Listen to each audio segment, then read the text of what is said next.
What is the highest round that anyone has ever gotten to, with a friend, on every Call of Duty Zombies map? Well, the answers may surprise you. You might not think more players and more zombies per round would change the game that much from solo, but sometimes it drastically does. So let's take a tour of these ultimate tests of friendship and look at how each one of these co-op world records was achieved. Before we get into it, I need to explain a few aspects of co-op zombies that you should understand as background information.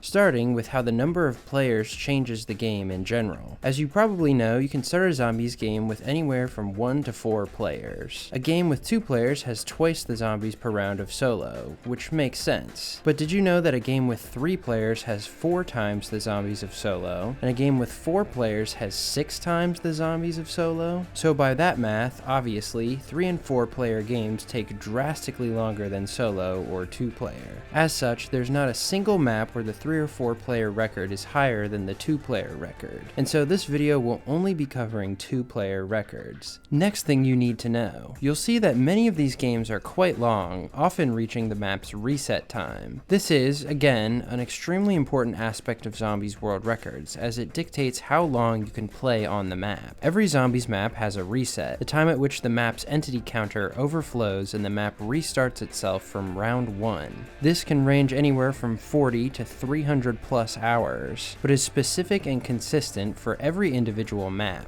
So for example, Black Ops 1 Ascension will always reset at about 70 hours of unpaused playtime. A little less in co-op because there are more players. There's a lot more that goes into it, but I'll skip that here and keep it brief. If you'd like to know more about resets, check out this video I made about the longest Zombies games, where I go much more in depth into it. However, no one is playing for 70 hours straight, which still seems to be a common misconception. Zombies players always take breaks in their games. In solo, you can just pause. However, in co-op, on games before Black Ops 4, you can't pause, since it's an online game with other people connected. So, how do you take a break to eat lunch, go to the bathroom, walk your cat, polish your ray gun, and most importantly, sleep? Well, in the olden days of zombies, there were a couple common ways. You could have your friend run the zombies around for a bit, but after a few minutes, this not only gets very tiring, it doesn't work very well because the zombies start bleeding out and respawning. You could get the last zombie of the round to bleed out and respawn, meet him at a boardable window, and tie a rubber band around your interact button, allowing you to continuously repair the window. The zombie will never bleed out, as the last zombies of the round cannot bleed out behind windows. They cannot hit you more than twice in a row through the window, or at all if you're on the opposite side of the window, and they will never break through as you are repairing the window too fast. You could also get in a glitch spot where the zombies couldn't reach you. This was usually allowed by Zombie Records leaderboard's rules, as long as you didn't kill any zombies while in the invincibility spot. However, all these methods meant the lobby time was still ticking towards reset, as the game didn't actually stop, meaning if you wanted to get more playtime in before reset, you should take minimal breaks. However, around 2020, the Zombies community decided to allow a much better method of taking a break, leaving the game completely. On almost every Call of Duty Zombies title, you can leave and rejoin a game in progress. This meant that when you wanted to take a break, you could get down to the last zombie of the round you wanted to pause on, and have everyone except the host leave the game. Then, with no one else connected, the game would technically become a solo game, and allow the host to pause. Then everyone could take a break for as long as they wanted,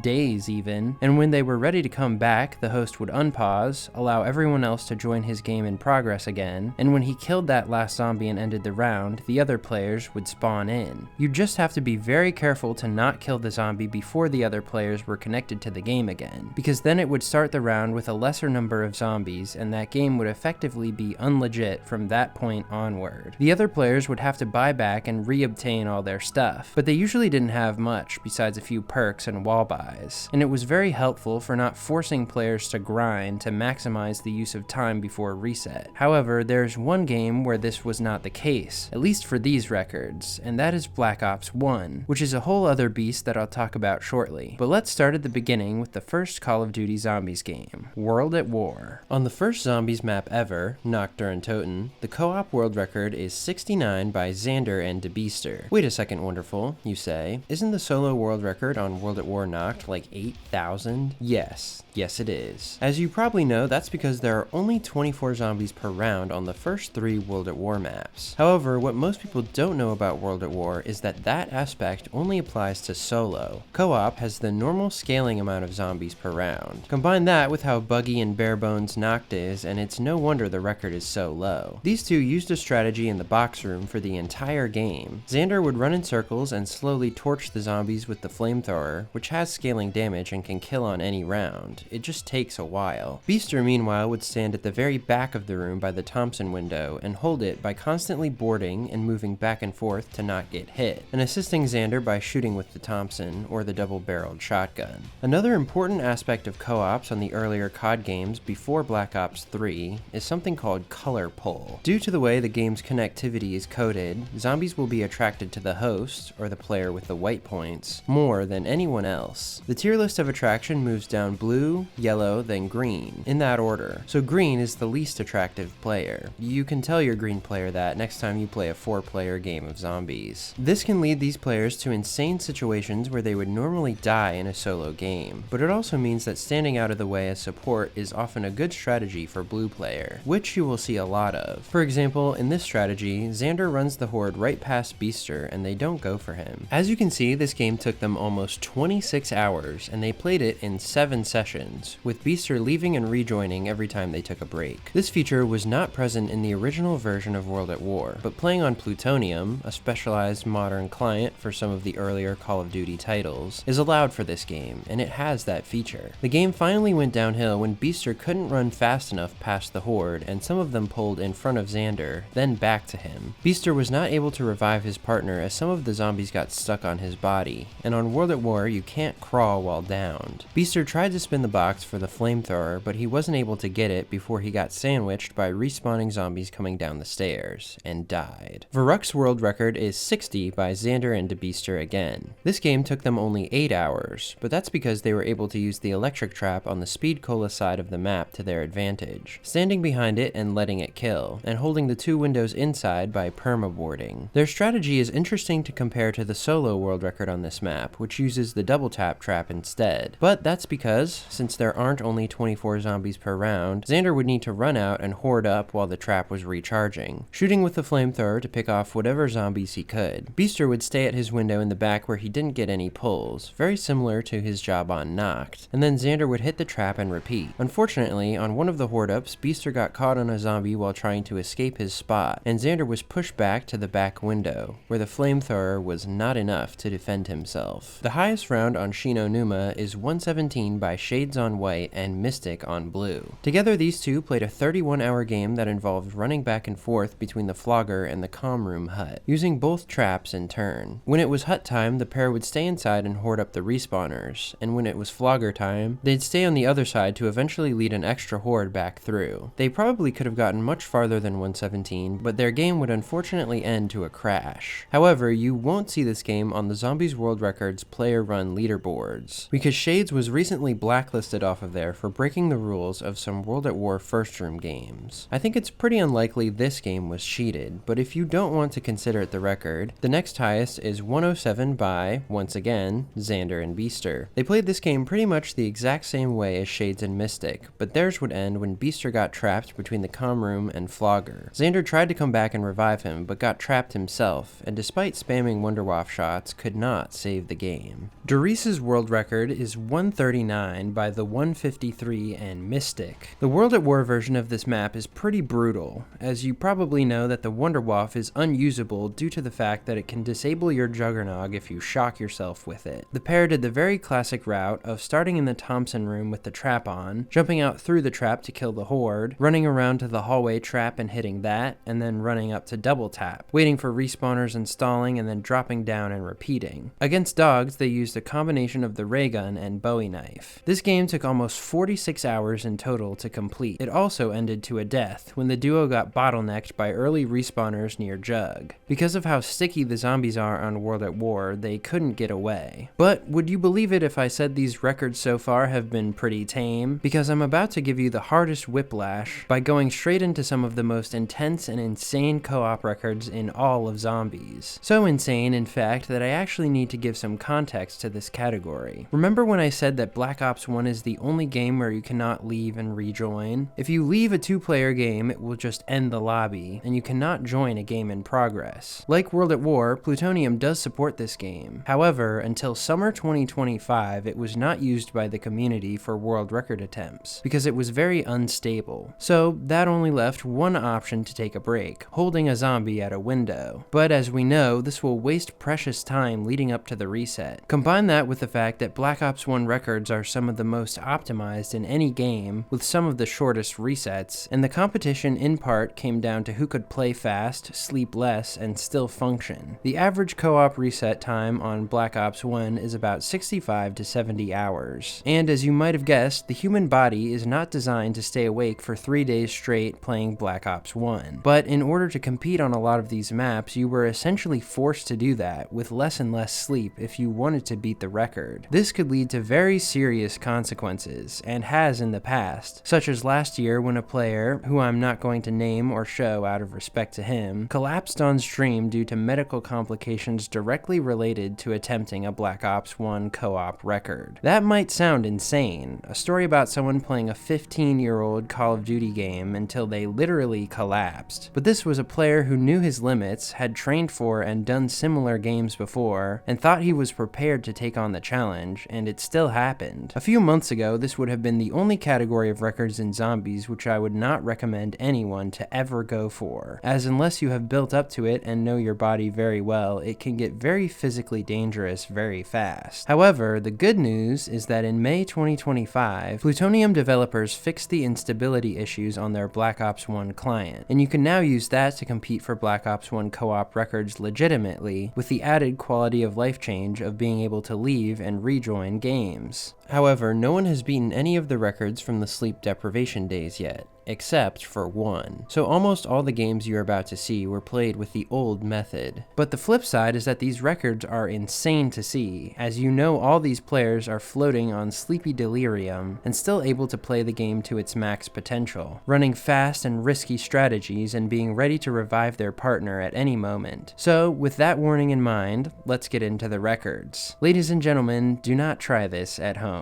Kino der Toten's record is 172 with Sluya on white and Furret Can Walk on blue. These two are pretty generally agreed upon to be the two best players on Black Ops 1, so it's no surprise that their powers combined resulted in this jaw-dropping record. This was the second co-op game ever to reach insta-kill rounds on 163, when the zombie's health gets too high and resets back to round 1 health. This was a feat previously thought impossible in co-op, although the zombies community has always been big on doing things that were previously thought impossible. The pair used the same strategy as solo, which checks out because Sluya had achieved the solo world record of 235 about a year before this, and would push that up to 240, the current world record, several months after this. They would stay in the fire trap room, with Furret behind the back wall since there's not enough space for two people to stand in the fire trap. The nice thing about the fire trap is, since it's one of the longest traps in zombies at 45 seconds burning time, you can use the downtime to eat and use the bathroom. But when the trap turned off, Sluya would hoard up and they'd run together out of the room and into the theater, turning on the electric trap behind them. They'd run through the theater to the dressing room trap and turn that on too, wait for the zombies to spawn into it, and then run back through the theater trap,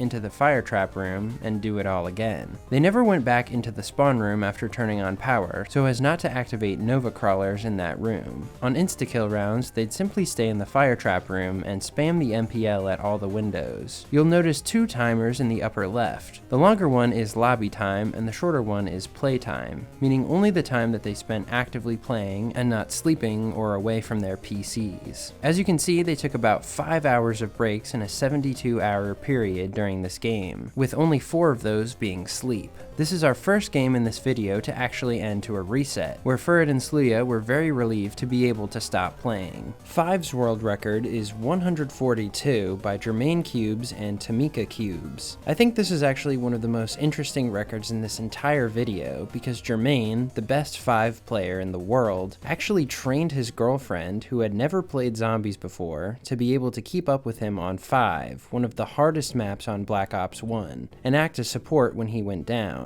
Together, after only a few failed attempts, they beat a record that had not been touched in almost 8 years. Again, their strategy was very similar to Jermaine's solo one, where they would utilize the electric traps and spawns spawn and wait in the middle area at each doorway to funnel the zombies through them. Tamika followed Jermaine very closely and was able to revive him or hold the horde if his crossbow couldn't save him and he went down. However, 5 is a very difficult map in general, and no co-op game has reached reset on it yet. This gave Jermaine and Tamika a little more sleeping leeway. As you can see from the timers, they were able to sleep 17 hours in a 57-hour game. The game ended to a death, where Jermaine downed in a corner and Tamika finally couldn't save him. Ascension's world record is 174 by Furret Can Walk and Cap. This was actually the first co-op game ever to reach insta-kill rounds, played a few months before the Kino game. Similar to the last 2 records, it is very reminiscent of the solo strategy, where players would let the zombies spawn in at Pack-a-Punch, run out and do a quick horde up on the rocket pad, thundergun them in the Pack-a-Punch spawn zone, and repeat. Whenever they ran out of thundergun ammo, Cap would take the horde and run them around in a circle when Furret traded it into the box for a fresh one, making the trading process much easier. Or, to up their speed, they'd run a combination of traps and box hits to be able to kill while they were still trying to get the Wunder weapon back. For insta-kill rounds, they went to the spawn room, with Furret covering the top 3 windows and Cap covering the bottom 2 with pack-a-punched M14s. However, by today's standards, this insta-kill strategy is outdated, and now you would play up by the M16 lunar lander pad for maximum speed. After 6.5 hours of sleep in a 67.5 hour period, they finally reset 2 minutes in to 174. Call of the Dead I've already been over in the previous video since its record is actually higher on co-op than it is on solo, but I'll touch on it again here. The world record is 128 by Zomba and Eggman. These two used a strategy on the wide open beach area with the VR-11, which has a special ability in co-op where you can shoot your teammate with it and it will give them insta-kill for about 10 seconds. Zomba and Eggman would horde up on opposite ends of the beach, then merge their trains together, and Zomba would shoot Eggman with the VR-11, and Eggman would spray down the zombies with the packed AK-74U, which has a wall buy in this area. They reset on 128 after 15 hours of sleep in a 77-hour game.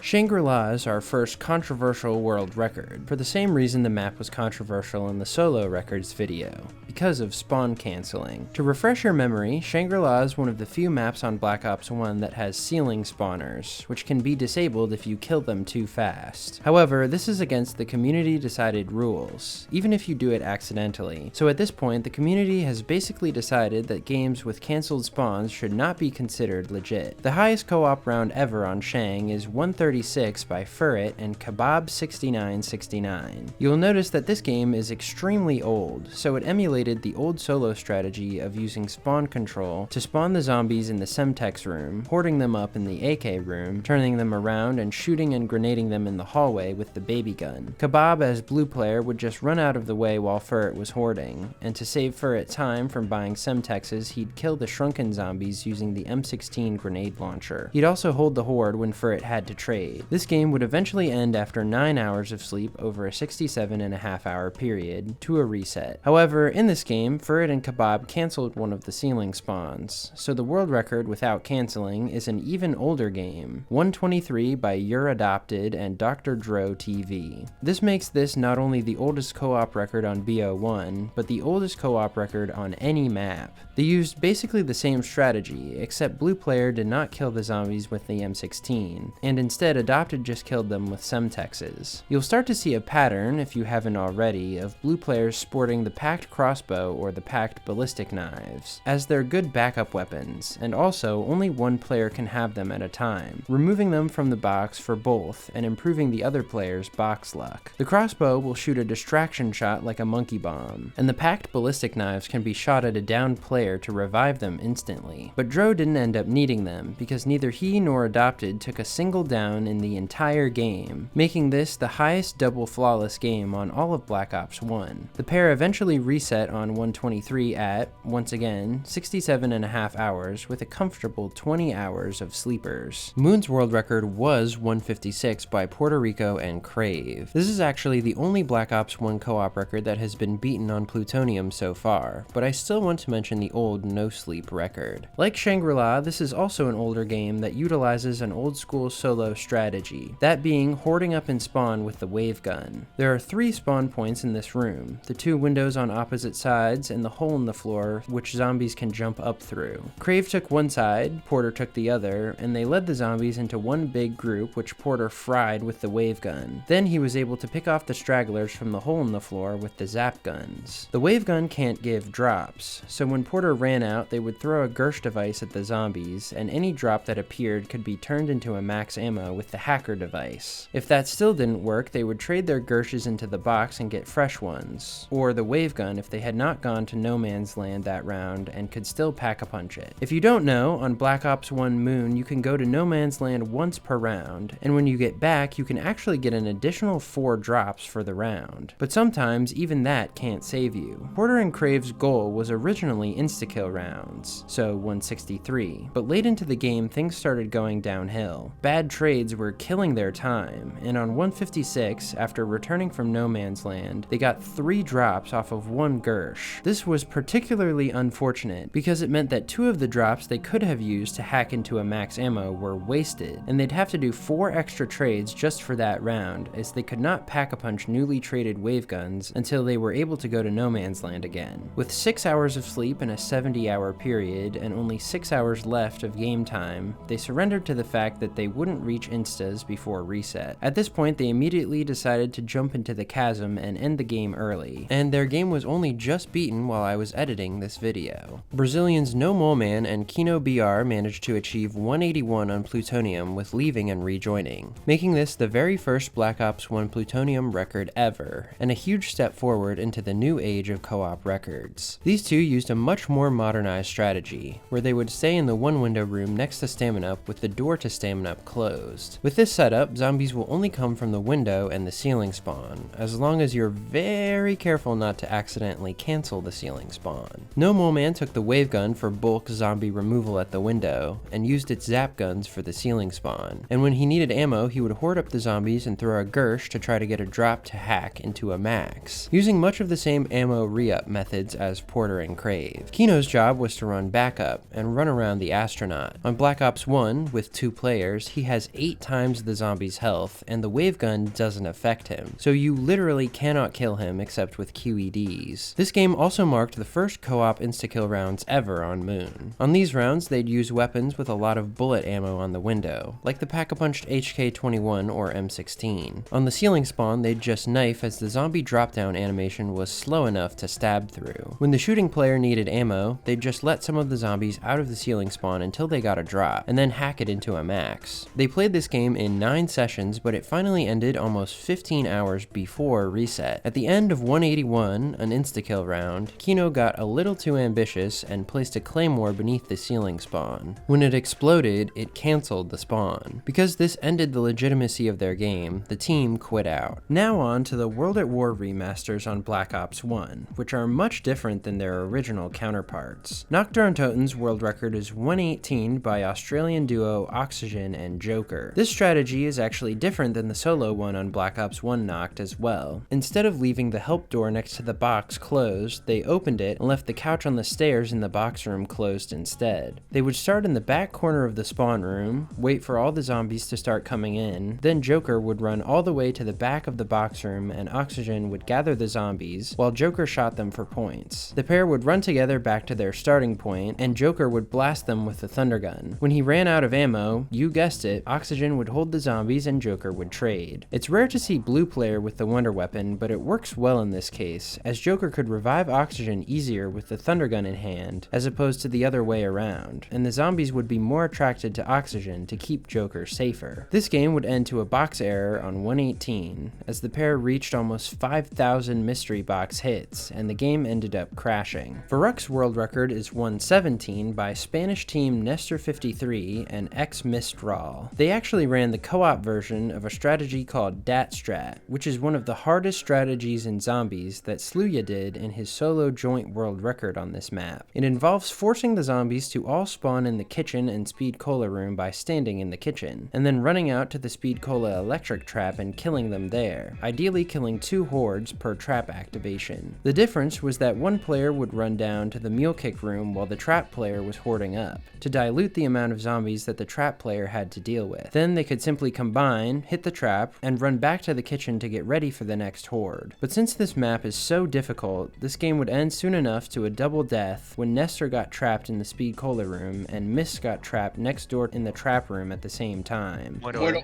pues yo también. ¡No! Yo. Ay, Dios. Shinonuma's world record is 134 by Ricky Matthew and W4Dub. These two were actually real-life friends and played this game on LAN in the same room together like a classic zombies experience. They ran the same strategy as Solo, drop down, which involves hitting the flogger, waiting on the other side for a short time, then ducking under it and running up to the zipline, dropping down and running back through the main hut back to the flogger. However, it is difficult as it's not always consistent, and all Ricky had to protect both of them was the unpacked Wunder.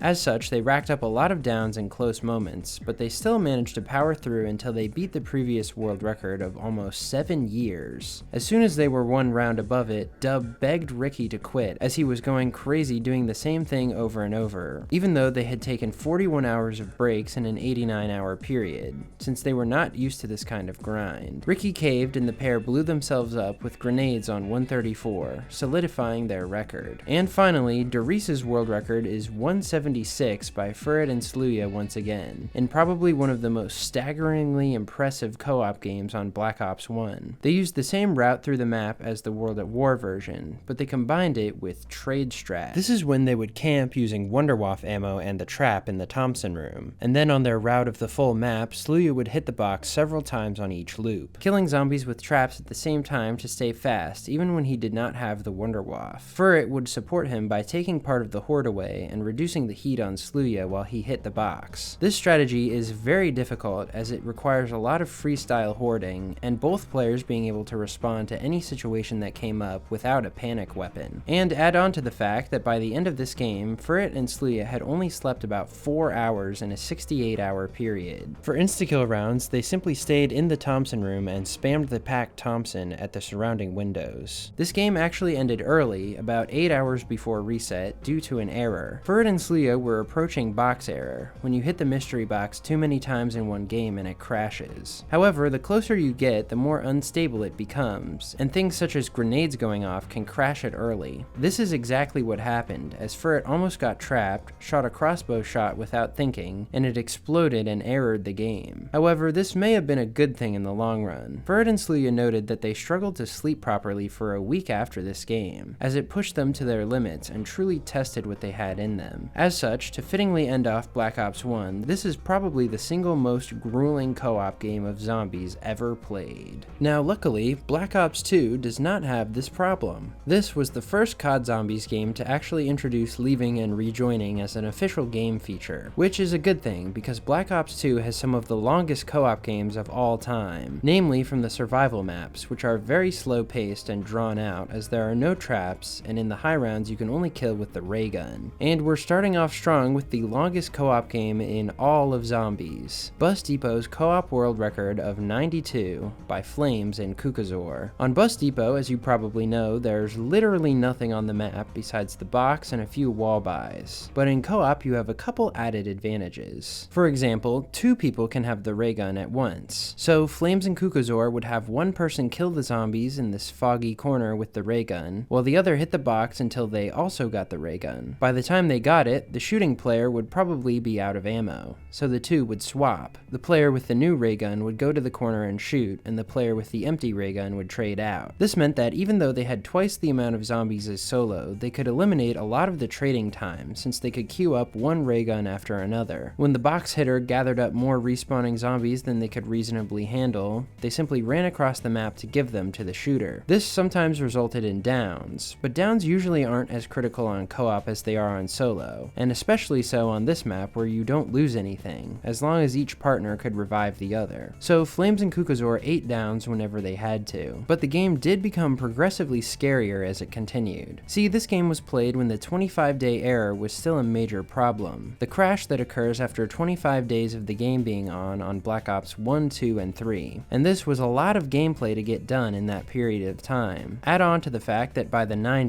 a single round was taking the duo about 12 hours or more. As expected, Flames and Kukazor were exhausted by this point, but they wanted to take the map to its first ever reset, and they did manage to do just that, clocking in at a final game time of 126 hours. But at what cost? The two got down to the very last zombie of 92, and Kukazor left the game so they could pause and take a break before they waited out the last bit to reset with an EMP'd crawler. But after he left, Flames was so tired that he passed out and forgot to pause the game, so they ended up resetting on the very last zombie of 92. Farm is a slight step up from Depot in both record and gameplay, and its world record is 95 by French Black Ops 2 aficionados, Blasters, and Notwake. You'll notice a pattern on the survival maps of teams queuing up one ray gun after another like we just talked about. One person kills and one person farms the mystery box. However, on farm, the box is in a really tight spot, and the shooting spot is right below it in the house's front yard, so the zombies can pull up quick. When this happened, the box player led them to the shooting player as fast as possible, continuing to hit the box from below by jumping on the railing before running back up. The nice thing is that the balcony gives the box player a good vantage point over the horde, so they could rain down fire from RPGs, snipers, really any other weapon while they traded. This game lasted a whopping 123 hours before it ended in really bad luck. A little over halfway through the 10-hour round, with a 97 possible before reset, Blasters was hitting the box when he tabbed out of his game to type something. In that time, the zombies managed to get 3 hits off on him. He tried to drop down off the balcony to give the zombies to Notwake, but they hit him more while he was falling, and the drop to the ground killed him. Now, this would have been a simple horde up and revive for Notwake, if he didn't happen to be actively in the process of getting trapped by the entire horde on the ground at the same time. By the time they realized they were both in trouble, it was too late. The game was over. Town's world record is 97 by Blasters and a different Frenchman, LGJWD. Since Town is a bigger map compared to Farm and Depot, during the early rounds, these two actually tried to stay together as much as possible when killing, to force the zombies to all spawn in one zone, that being the area right next to Stamina Up where all the spawns are close to you, as long as the Speed Cola door is closed. One player would just have to run out of the way while the other hoarded up the respawners, in this case into the bar. This sped up the game a bit at the start, however, by the later rounds, the zombies are dying so slowly that it doesn't matter, so Blasters and JWD would slightly move killing areas to this lava pool where you have some more room to circle around and dump ray guns into the horde, and pack-a-punches right there when you run out. This also gave the box hitter a vantage point to rain hell on the horde from the quick revive box location. By the time they finished the 11-hour round 96, and over 117 hours of playtime, they knew from their reset tracker program that they wouldn't have time to complete another round before reset, so they just EMP'd the zombies and waited for the game to restart itself, although they actually completed the round and went to the next one to max out their game, unlike some people we know. Rounding out the survival maps, Nuketown's world record is 95 by Chris Voltage and Slayer. This strategy is pretty similar to Town's in that since the map is on the bigger side, both players tried to stay together while killing to not spread out the horde too much. Here, the strategy takes place in the Teal House's backyard, which is both the most open and has the fastest spawns. Again, one player would just run out of the way while the other hoarded up respawners. Nuketown's wide variety of box locations in each area, and the fact that they had Pack-a-Punch in the Teal House backyard, allowed the player without the ray gun to utilize other weapons like LMGs and rocket launchers the most effectively of any survival map, and even allowed for shenanigans like this, one person getting 2 ray guns at the same time. In higher rounds, once again, you kill the zombies so slowly that it doesn't matter if the other player runs across the map to hit for the ray gun, as they'll get maybe a few respawners. Chris and Slayer's final round only took them about 8 hours.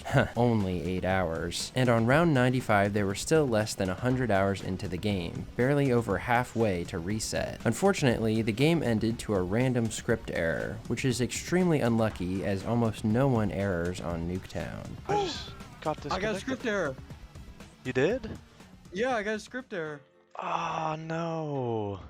What? Dude, you're kidding. Alright, I bet you're sick of seeing the ray gun, aren't you? I'm sure these players are too. Next up we have Transit, whose co-op record was just recently beaten with the new strategies you may have seen in my last video on Transit World Record history. It's now 140 by Brazilians Destroyer and No Mole Man. The strategy is actually very similar to the solo strategy, as the team played outside the farm station with the main gate closed to minimize spawns. No Mole Man as blue player was just able to take some of the heat off of Destroyer by drawing the extra zombies away, while Destroyer whittled down the horde with the jet gun, keeping it from overheating by using the animation exploit of knifing while charging it up. Since this game was played after bus skip was discovered in April 2025, the pair utilized that to prevent the infamous transit error from building up from the bus stopping at the station. Whenever the bus approached farm, they would run out to a certain spot down the road to force it to keep moving, and then run back. Eventually, however, their game froze after about 41 hours of gameplay, most likely from spawning too many denizens while running back and forth, especially since denizens actually spawn faster on co-op. Die Rise's world record also belongs to Brazil, at 120 by Issues and No Mole Man. The first 100 rounds takes place in the elevator shaft 2 spawn area, where Issues just used the sliquifier to hold both windows from the center of the platform. No Mole Man did almost nothing during this period except get used as a meat shield. However, once the sliquifier starts making crawlers between rounds 100 to 115, he would distract the zombies while Issues hit the box to trade the Wunder weapon. Past 115, the sliquifier is no longer usable as it takes too much ammo to start a chain, so Issues and No Mole Man moved to using the trample steam strategy by the workbench. This was actually also very similar to the solo strategy, where Issues ran almost the exact same route to hoard up next to the workbench, and No Mole Man just tried to stay out of his way. However, in order to prevent erroring from the elevator crushing too many zombies, the team did not turn on the power, which meant they could only receive perks from jumping jack rounds. This meant No Mole Man almost never had any perks after this point and was basically back to being a meat shield. But he didn't have to endure this abuse too long, because 5 rounds later the game would sadly end to an error with the client they were playing on, Plutonium, where the game will sometimes randomly crash while paused on certain maps. Mob of the Dead is a bit of a weird case, so I'll have to give you some context. The official co-op world record for the map is 159 by French duo Astrox and Kezia. However, they played this game as a no power challenge, where you don't shock any of the power panels on the map. This prevents you from getting perks, plane parts, and to certain areas like the warden's office. However, it does make the strategy pretty straightforward. The only thing that will kill on the entire map on no power high rounds is the acid trap, so Astrox and Kezia ran a few variations of strategies through it. Much of the time they used a version of stairs strat where they would hoard up out in the cell block, shooting for points with the MP5. Then they'd run through and hit the acid trap on their way into the cafeteria, force the zombies to spawn in the cafeteria by standing in the back spawn zone, and then run back to the acid trap. Astrox would throw his tomahawk at the doorway to check for zombies. This wouldn't kill anything, but it would tell him if there was a zombie blocking the doorway before he and Kezia jumped through the acid trap into the stairwell. Once the trap ran out, they'd dash out to the cell block and repeat. Other times they'd just do the OG strat of training in the cell block while the acid trap was on, then hoard up in the cafeteria while it recharged and lead the horde back through and repeat. The game finally ended when they reset 99 hours in on 159. However, the reason it's a special case is because this is not the strategy you'd actually do in a real attempt. It's the no power strategy, which is much slower. The actual co-op strategy of Mob of the Dead is a little different, even from the solo version. You still use the cafeteria and the acid trap, but with the power on you can get the Hell's Redeemer, which is probably the most helpful item outside the trap itself. I'm going to use the 3-player world record by Japanese players Azri, Gagapakun, and Celsia as an example, but the same idea works in 2-player as well. It's actually better to just stay inside the cafeteria all the time, as with multiple players you can hold the windows well enough with the tomahawks to camp the room while the acid trap is on. When the trap turns off and recharges, one player just has to train the incoming incoming zombies in the acid trap hallway, picking them off with the tomahawk, and then kill them all when the trap is ready again. There is, however, a problem with this strategy, and it's one you might not expect. We've been talking so much about leaving and rejoining the game to take breaks, but on Mob, you cannot pick the Hell's Redeemer back up after leaving and rejoining. This greatly reduces your killing power after the first session, and means you either have to play as long as possible before taking your first break, like 25 to 30 hours straight at least, or you have to get in a glitch spot every time you break, which wastes reset time. The Japanese elected to use the glitch spot and ended up resetting on 139, which is astoundingly impressive for 3 players. But this strategy could definitely be pushed even more in a 2-player match. Buried is our highest round so far at 210 by Blasters and Notwake once again. While past attempts had mostly ended in error, after the error-avoiding Trample Steam Saloon strategy was perfected in late 2023 and the max round on the map was reached, this duo applied it to co-op as well. Blue player is back to being very passive in this strategy, basically tasked with staying out of the way and playing support on revives. Blasters would use the Trample Steam on the main floor of the saloon with the front door closed but the couch opened, as if you don't have the couch open you will error. He waited until it killed almost all of the zombies it could, then hoarded at the back of the room to force the Trample Steam to collat as many extra zombies as it could on its last fling. Then he'd grab a new trample, stall the zombies while it set, and repeat. Meanwhile, Notwake stayed in the upstairs corridor with his own Trample Steam where zombies only come from one direction, and there's a drop down at the back. He'd kill the stragglers until his trample broke, then he'd use the paralyzer to quickly maneuver out to the workbench and back up out of Blaster's way without much interruption of the strategy. At round 195 they actually switched strategies to the much easier one, using the subsurface resonator in the Juggernog hallway. Notwake handed over his paralyzer and Blasters began solo-opping, which meant that Notwake would just bleed out every round to get out of the way, and Blasters would play the rounds out by himself. They did this until they reached round 210 at 114 hours of gameplay, where they decided to quit by forcing the game to error, as they didn't think they'd be able to complete any more rounds before reset. And finally, rounding out Black Ops 2, the Brazilians are back again with Destroyer and No Mole Man's round 131 world record on Origins. This map is one of the most complicated in all of Zombies, seeing as how I made a feature film on its world record history, and it gets very interesting in co-op with some changed aspects.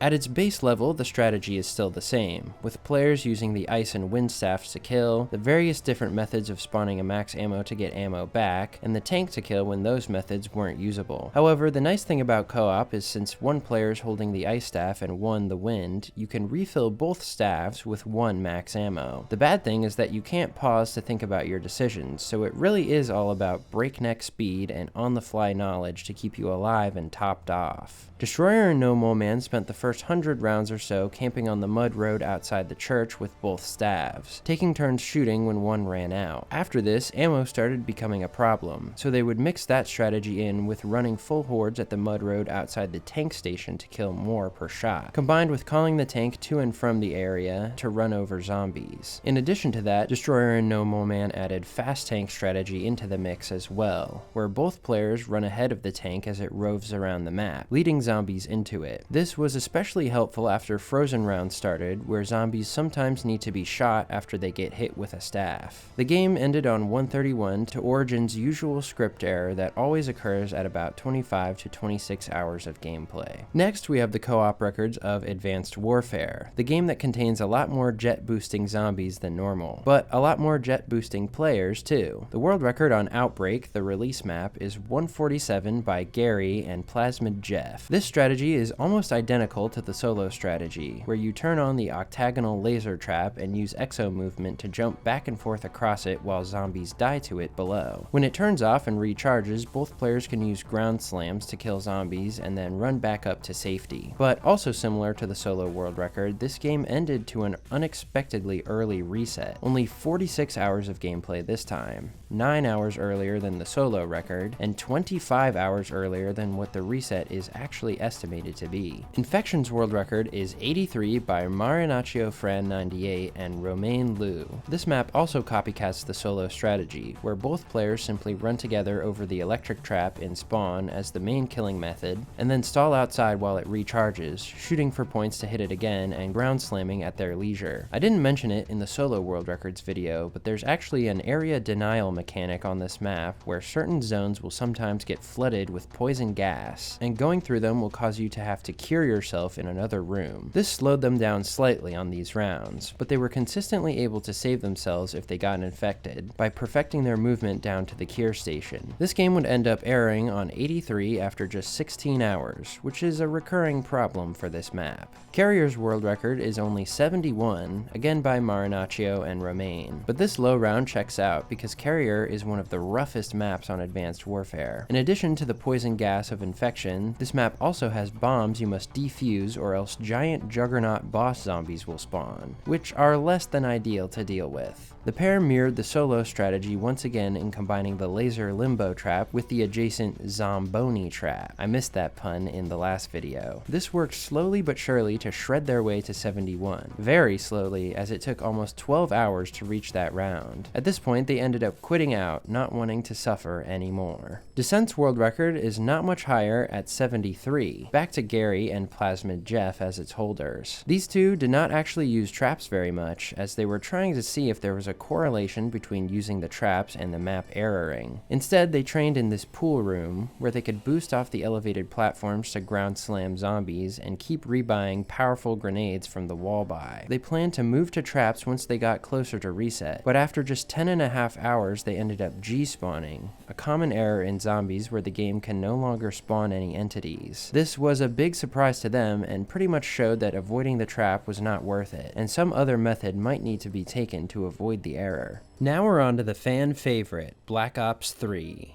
While the solo world records on this game are a bit unconventional, as they're all speedruns to the maximum round of 255, the co-ops are not like that at all. Only a few maps have reached 255 in co-op, simply due to the amount of time you have before reset versus how long it takes to get 255 with twice the zombies. Most strategies revolve around using alternate ammo types, or AATs, which can turn any weapon, including wall weapons, into an infinitely killing gun, and specialists, which can kill many zombies at once but have to be charged up. One major aspect worth noting is that in co-op, AAT cooldown timers, besides Blast Furnace and Thunderwall, are shared between players. So many times you have to coordinate who's shooting what when, as for example, one player using Deadwire will prevent both from using it for the next few seconds.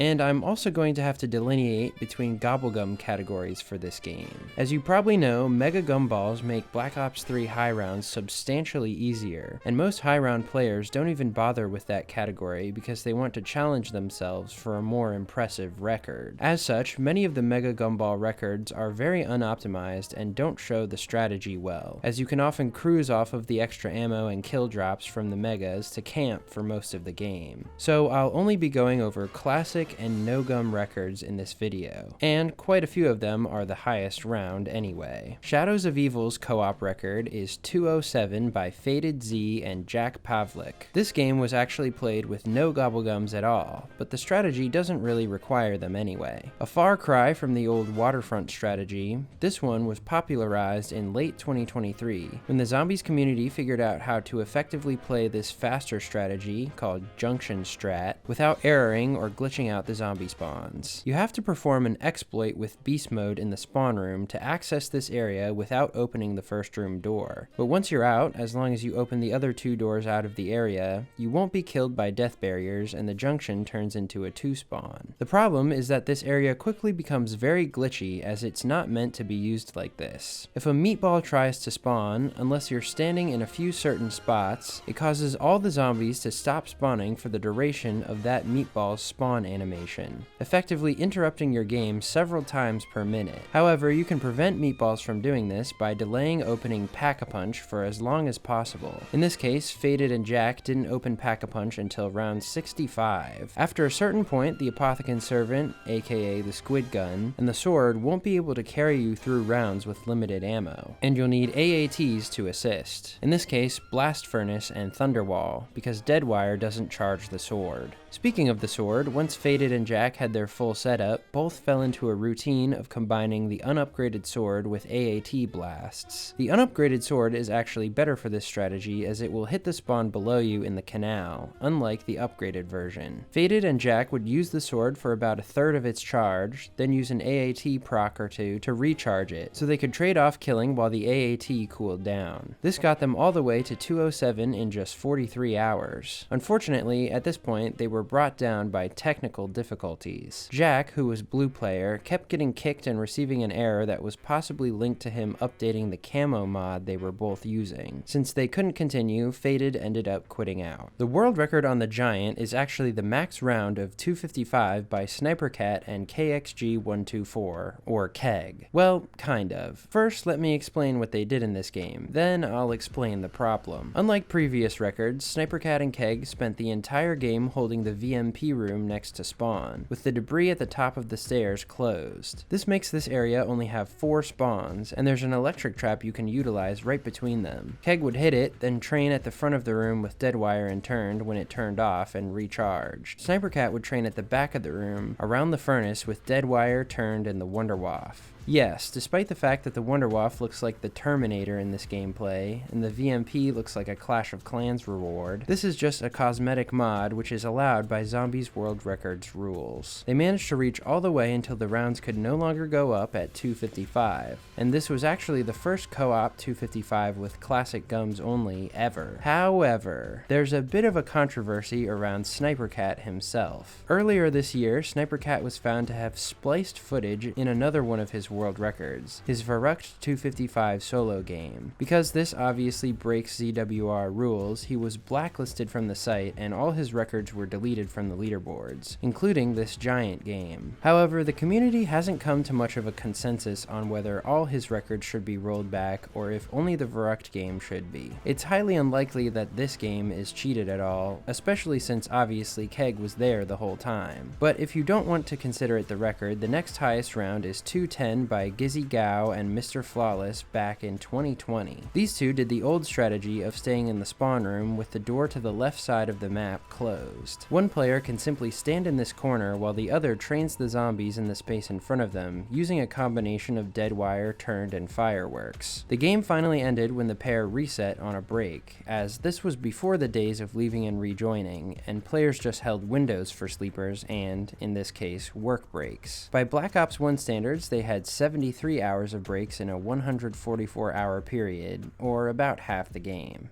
Der Eisendrock's world record is 216, fittingly by the Germans, ZQ Shady on white and Just Tactical on blue. These two use Cherry Strat. It's a strategy where you stand at the top of the left-hand staircase inside the church, with the debris behind you closed, and use it as a bottleneck to camp. Since the zombies only come from one direction, but you have space to maneuver on the landing, you can shoot once or twice with Deadwire and turned, reload with Electric Cherry to stun the zombies, pull out and slam the Ragnaroks to clear the staircase, and then recharge them with another 1 or 2 Deadwire shots, and repeat. The only time lost was from ammo runs, and to minimize those, when one player ran out of Deadwire ammo, they'd swap to overlooking the balcony and shooting the incoming zombies with the remainder of their turned ammo, while the first player took their job.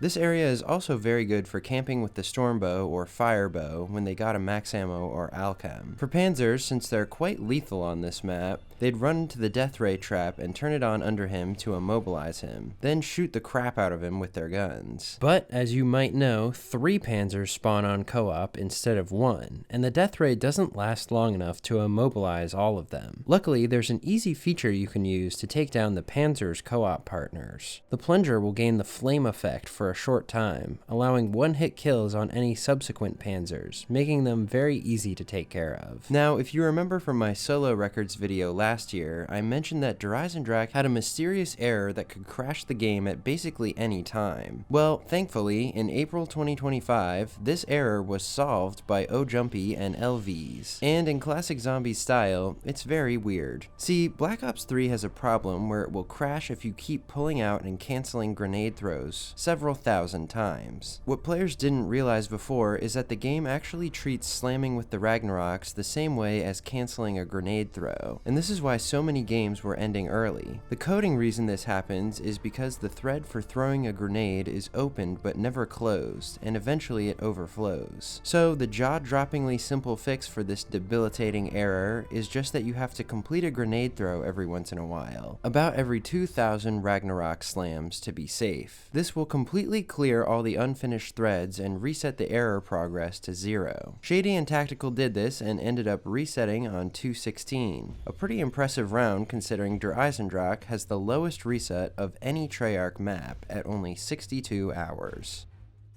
The world record on Zetsubo no Shima is by Keg and Notex. As for what it actually is, we'll get into that in a second. The pair started the game by getting their setup of packed guns in the Skull of Nan Sapwe and returned to the spawn room, where they had left the first door to the challenges closed. They proceeded to wait for a spider to web the only other door out of the spawn room, cutting off those extra spawns and slimming it down to just the 2 windows at the back. From here, Keg could take one window and Notex could take the other pretty easily. Zetsubo has always been a map with errors that are Black Ops 2 levels of mysterious, so the team tried some new error avoiding strategies in this game. For instance, they would not actually kill with the Skull Specialist, and instead just use its mesmerize mechanic to paralyze the zombies and then kill them with Deadwire and turned. This is obviously slower than just taking turns killing with the Skull and having the other player use AATs, but Keg thought it would keep the game stable for longer. Keg used the KT-4 only against Thrashers, which would spawn at the very beginning of every 3 to 4 rounds. The strategy went swimmingly until Keg and Notex were coming back from a break on round 177. Notex was in the process of rejoining the game, but Keg ran between zones and accidentally despawned the last zombie before his partner had fully connected. It wouldn't let Keg pause the game, but it started round 178 with the solo number of zombies. Keg completed the round and he and Notex continued after without any problems up to round 194, where they finally froze after 51 hours. However, remember when I said that if you start a round with the wrong number of zombies, the game is effectively over? Well, this rule still stands, but because it was unintentional, and the end result would not have changed due to Keg playing one solo round, the community voted in a poll that the record should be considered the round that they ended on, 194. But since no one else has even close to 178 either, Keg and Notex would have the record whichever way you look at it. Gorod Krovi's record was pushed up massively this year, first to 179 by Cairo and Dad Won't Hug Me, and it now sits at an impressive 226 by Keg and Italian player OJumpy. This is a very chaotic map on which a lot of weird stuff can happen, and it's also played rather unconventionally. The Wonder Weapon and Specialists are both not very good and prone to error, so besides just using AATs and the occasional trap, your best bet for killing is actually the Fire Blast from the shield. If you do the Easter egg in under 90 minutes,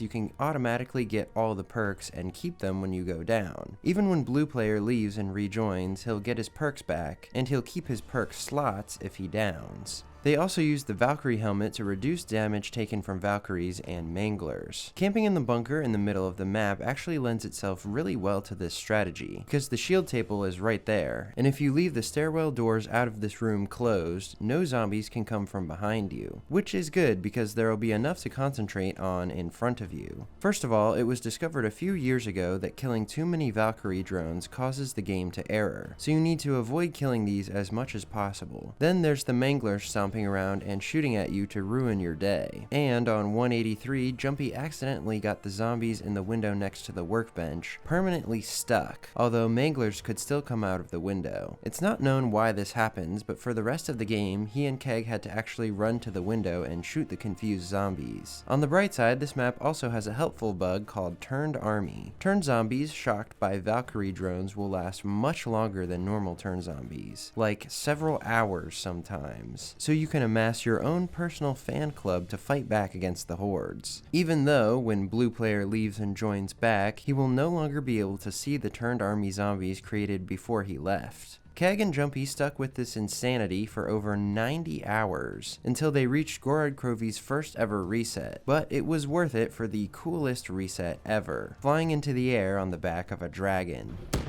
Absolute cinema! Absolute cinema. Oh my god. What am I gonna say? 5, 4, 3, 2, Oh, start. there you go. It's done. Oh my god. Yeah, I got kicked. Trees! I got trees!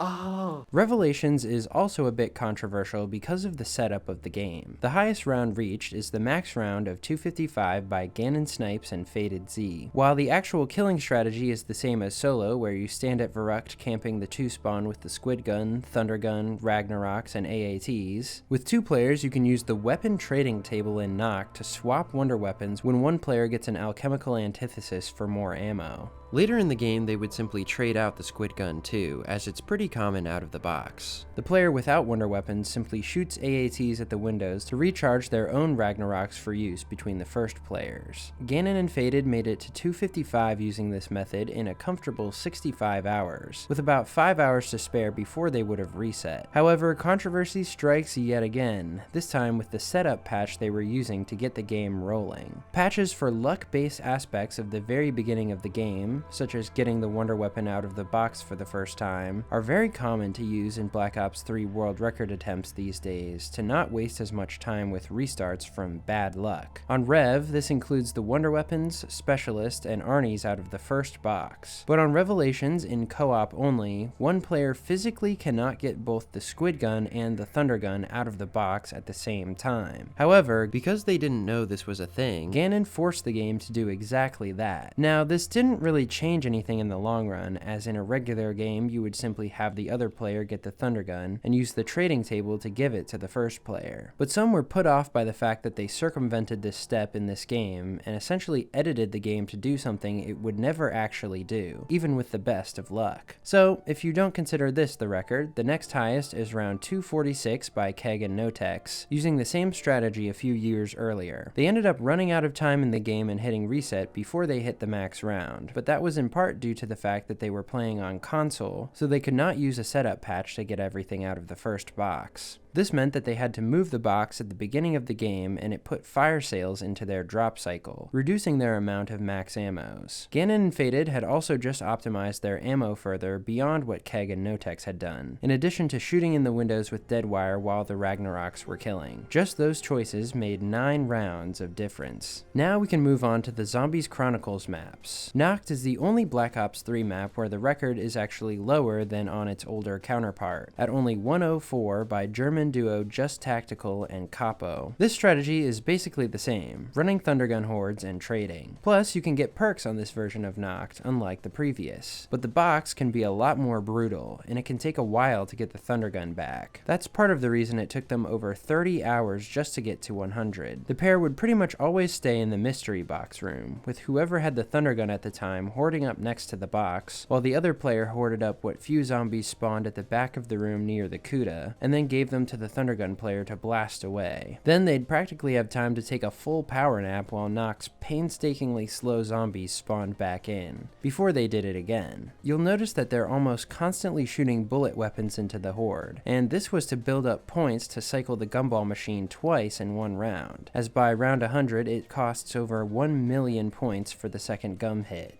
But this way they could maximize their alchemical antithesis uses, and skip several trades every few rounds. But it's still pretty boring, and the game's end came when Tactical decided to solo op some rounds. This can be a pretty good strategy for playing in shifts if one player needs to go to work or sleep and the other wants to progress the game, as long as the solo opping player isn't at risk of going down and immediately losing the game. Unfortunately, that's exactly what happened to Tactical, as he mistimed the zombie respawn rate on 104 and ended up getting one zombied in a corner while swapping weapons. Verrucht's world record is much higher, as recently Italian player O Jumpy pushed it all the way to 201 with Faded Z. On the Black Ops 3 version of Verrucht, there's actually an exploit similar to sitting in the fire trap on Black Ops 1 Kino. At the 2 electric traps on either side of the map, the hitbox for the electricity reaches a little farther into the hallway than it needs to, making it so that if you hug this wall right next to the trap and press forward when the zombies push you back, you can actually just stand here and all the zombies zombies will get toasted right in front of you. Jumpy and Faded would just run back and forth between the traps, hitting one trap when the other recharged, and waiting with a player at either doorway until it turned off again. The Speed Cola side trap is actually much harder to hold like this, and you can't even do it on solo, because there are two windows inside the trap. But Jumpy and Faded decided to chance having one person stand next to both zappers, and it actually worked. Well, most of the time. The hardest part of this strategy is definitely avoiding getting trapped by respawners right after the trap turns off and you're trying to escape the room, which is what one player held the Wunder Waff for. But since there's no pack-a-punch and the Waff doesn't have much ammo without it, they would often need to trade it out mid-round, with one player holding the zombies and farming them for points, and the other hitting the box. When they got it back, they could continue with at least a minimal safety net. They kept this up for over 100 hours, which is insanely impressive considering how many nail-biters they got into, with Jumpy having to solo 4 different rounds when Faded lost connection, and even Faded having to solo one on 130 ping. They were well on their way to this being the longest co-op zombies game of all time, as Black Ops 3 Verruc's reset is about 150 hours. But Jumpy's PC completely froze while they were playing on round 201, and since he was the host, the game ended. Shinonuma's world record is 165 by NCG the Best and Teguni. On this version of Shinonuma, it's best to use the flogger along with the electric traps, while you struggle to protect yourself and your poor teammate with the unpacked Wunder Waff. NCG and Teguni would run back and forth from the flogger, hitting it and then crawling back under, and running to the storage hut electric trap, where they'd stay inside the hut until the trap turned off and they could repeat the cycle. On later rounds, they mixed in using the comm room electric trap as well. But this version of Shinonuma is even more brutal than the previous ones, because of how fast the zombies slap on BO3, the fact that the trap effects disappear about an hour into the game, and the fact that you have to crawl instead of crouching under the flogger while it's spinning, or it will insta-down you. Unless, that is, you have the danger closest gumball, which makes you completely invincible to it. Unfortunately, getting hit by zombies while under it can force you to stand up and get unceremoniously bonked on the head. NCG and Teguni had quite a few butt-clenching moments during this game, such as when NCG got forced up by an invisible zombie in the flogger, Teguni downed right as he subsequently revived him, and NCG could not revive him back without perks and ended up having to solo the round all by himself. Not to mention the countless red screens they had entering and exiting the traps. The game finally ended when NCG got flogged by the flogger again on 165, bled out, and not long after, Teguni met his fate, taking too much damage sliding out of the comm room electric trap. Kino der Toten is another max round, 255 by O Jumpy and Square. In fact, this is the only co-op game that has reached 255 without using any gobblegums, with the exception of the gobblegum crawl space, which you'll see Jumpy is holding, but is only used for in-game breaks, as on Black Ops 3, holding a zombie behind a window for food or exercise breaks will only work if that zombie is a crawler. Otherwise, they will down you, and this is the only way to make crawlers on high rounds. As for the strategy, on this version of Kino, you cannot stand in the fire trap, as that trap is also much more unforgiving than its original. But that's okay. Because this map has AATs, it wouldn't be faster anyway. In fact, Jumpy and Square were able to do an even faster strat than what you would do on solo Black Ops 3 Kino. This is Alley Strat. The solo world record did this strategy to start with, but most solo games have to stop at some point when they run out of Thundergun safety ammo because it's too dangerous. But with 2 players, you can dilute the spawns by having one person train at the back by the closed gate and one by the box location, and it's doable for the entire game. Jumpy and Square used Deadwire and turned on the nearest wall weapons, and Jumpy the Thundergun to clear whatever ambitious zombies tried to take him down from the extra spawn he was covering. And it turned out to be the perfect speed because the pair came right up on reset by the end. They actually misestimated the reset time to be about 10 hours more than it was, so they took a lot of in-game breaks before they realized they were running out of time. They also realized they were playing slower than they could be about halfway through the game, because they weren't using turned as much as they could be, so they started frantically spamming it for the second half. And in fact, they got very lucky because on the end of round 253, they were only about 1 round's length away from the game restarting itself, but they were blessed with a dog round on 254, meaning they didn't have to risk resetting a few minutes from their goal. No way. Oh my fucking god. way. Yeah, no way. Oh my god. 55%, yeah. Holy my shit. god. Holy fuck. Oh my god. Holy shit. Oh my god. Oh my. This also makes O-Jumpy the first person in history to get both the first max round solo and the first max round co-op on any map. Ascension's world record is 255 by Nas Fury and Manisti. Ascension is generally considered the easiest map on Black Ops 3 as there's wide open spaces to train with AATs in, and no boss zombies or ammo management to worry about like Revelations, the other easiest map. However, as this record was literally just achieved the other day, this marks the last remaining map that could be 255'd in co-op that had not yet been achieved, meaning now all possible co-op 255s on Black Ops 3 are complete. These two used a combination of deadwire, turned, and fireworks in the spawn room with the lower door closed. As with this setup, you'll only get spawns in that room. One would run cutbacks on the lunar lander pad, and the other would squeeze into the back corner so as not to get any pulls, and assist by spamming AATs into the horde. During the early rounds, or whenever they had thundergun ammo, or alchems, they would actually go up to the power room, which has the fastest spawns on the map, and spam the thundergun up there at the window. It took them over 100 hours to reach the max round, but they were dedicated to the cause and wouldn't have settled for anything less. Shangri-La's world record is quite low again, at 124 by Ganon Snipes and Faded Z. There's a number of reasons for this, but mostly just because people don't want to play it, as it's pretty tough and there's a number of hoops you have to jump through. First of all, the setup on Shangri-La is probably the most brutal of any map, as you need the baby gun out of the first box, you need certain random perks from the monkeys, namely not Widow's Wine, you need the Pack-a-Punch Stone not in the tunnel, and you need to get Deadwire and Turned before the Pack-a-Punch Stone might move to the tunnel.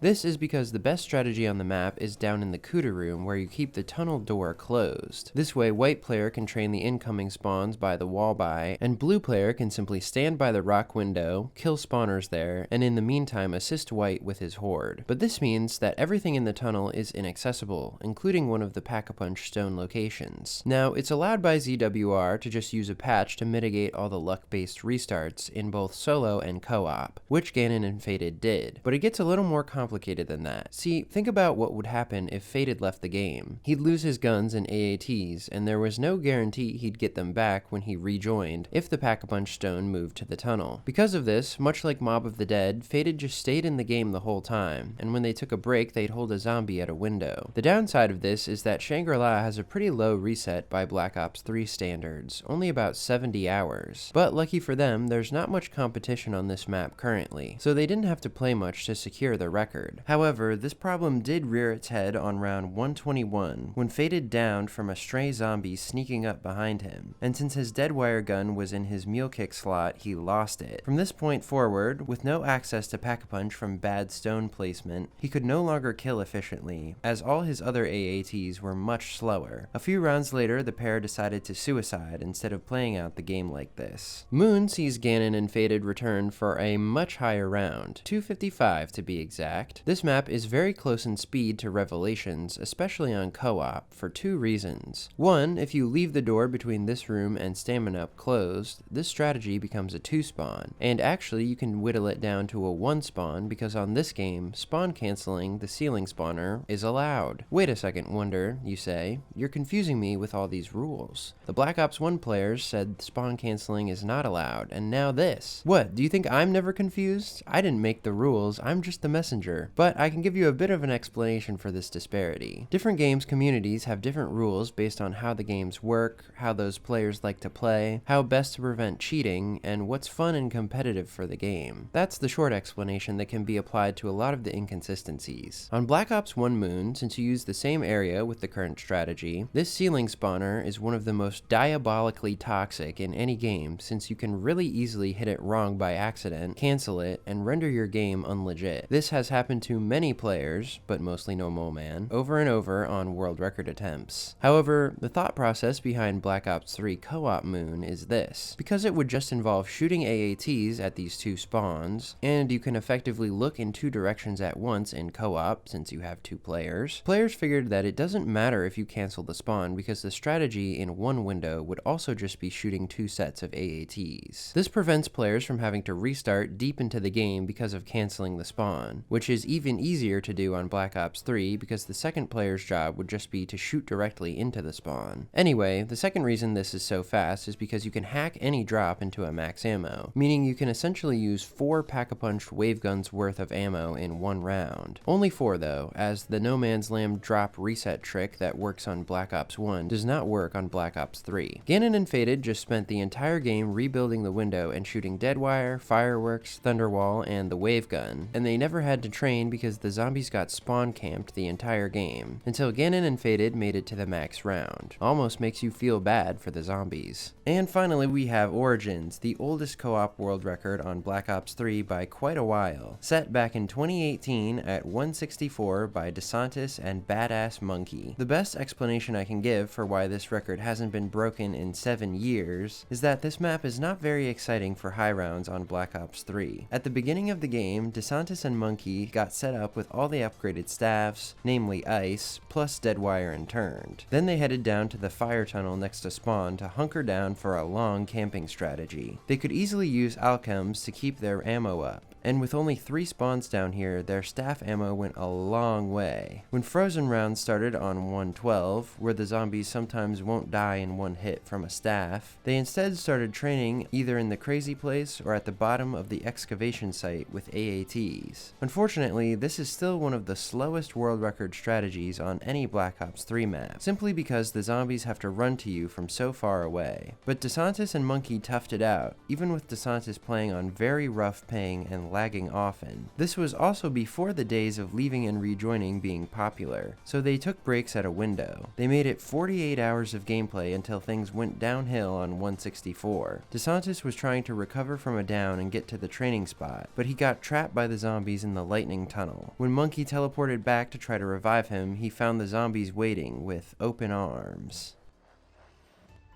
Now we can move on to the hidden gems of Infinite Warfare. For this game, despite the fact that there are 2 different consumable categories, those being Fate cards only and Fate and Fortune cards, I'm just going to include the highest between them, as playing with Fortune cards doesn't change the game that much compared to Mega Gobblegums. Spaceland is the only co-op record where the Fortune record is higher than the Fate only record anyway, at 144 by The Awakened One and The Only Desire. Did I mention that this game has pretty much the coolest traps of any Call of Duty? While normally you'd use the croc trap in solo, it's complicated to run with 2 people. This team instead used the spinning rocket trap to relax and vaporize zombies, and intersperse its cooldown by throwing cryo-nades, which are ice grenades that can freeze entire hordes and make them one-shot. In this game, your grenade slot regenerates over time, meaning you can throw a cryo-nade every 35 seconds. The cool thing with Infinite Warfare is that there's a lot of little-known quirks you can use to improve your gameplay. For example, this game also has weapon variants, which are weapons that give special abilities like better player movement or a reward after a certain number of zombie kills. Awakened and Desire used a variant of this gun that gave them 2 free cryonades for every 50 zombie kills, saving them a lot of time waiting for them to refresh. The pair also employed another one of IW Zombie's fun gadgets, Kindle Pops, which can be obtained from the vending machine with the right coins from zombies. With these, you can light a small section of the ground on fire, so whenever they were able to get these, they'd camp back by the slides. One player would pour them, and the other would light them with their gun, and together they'd bottleneck the zombies to a fiery death.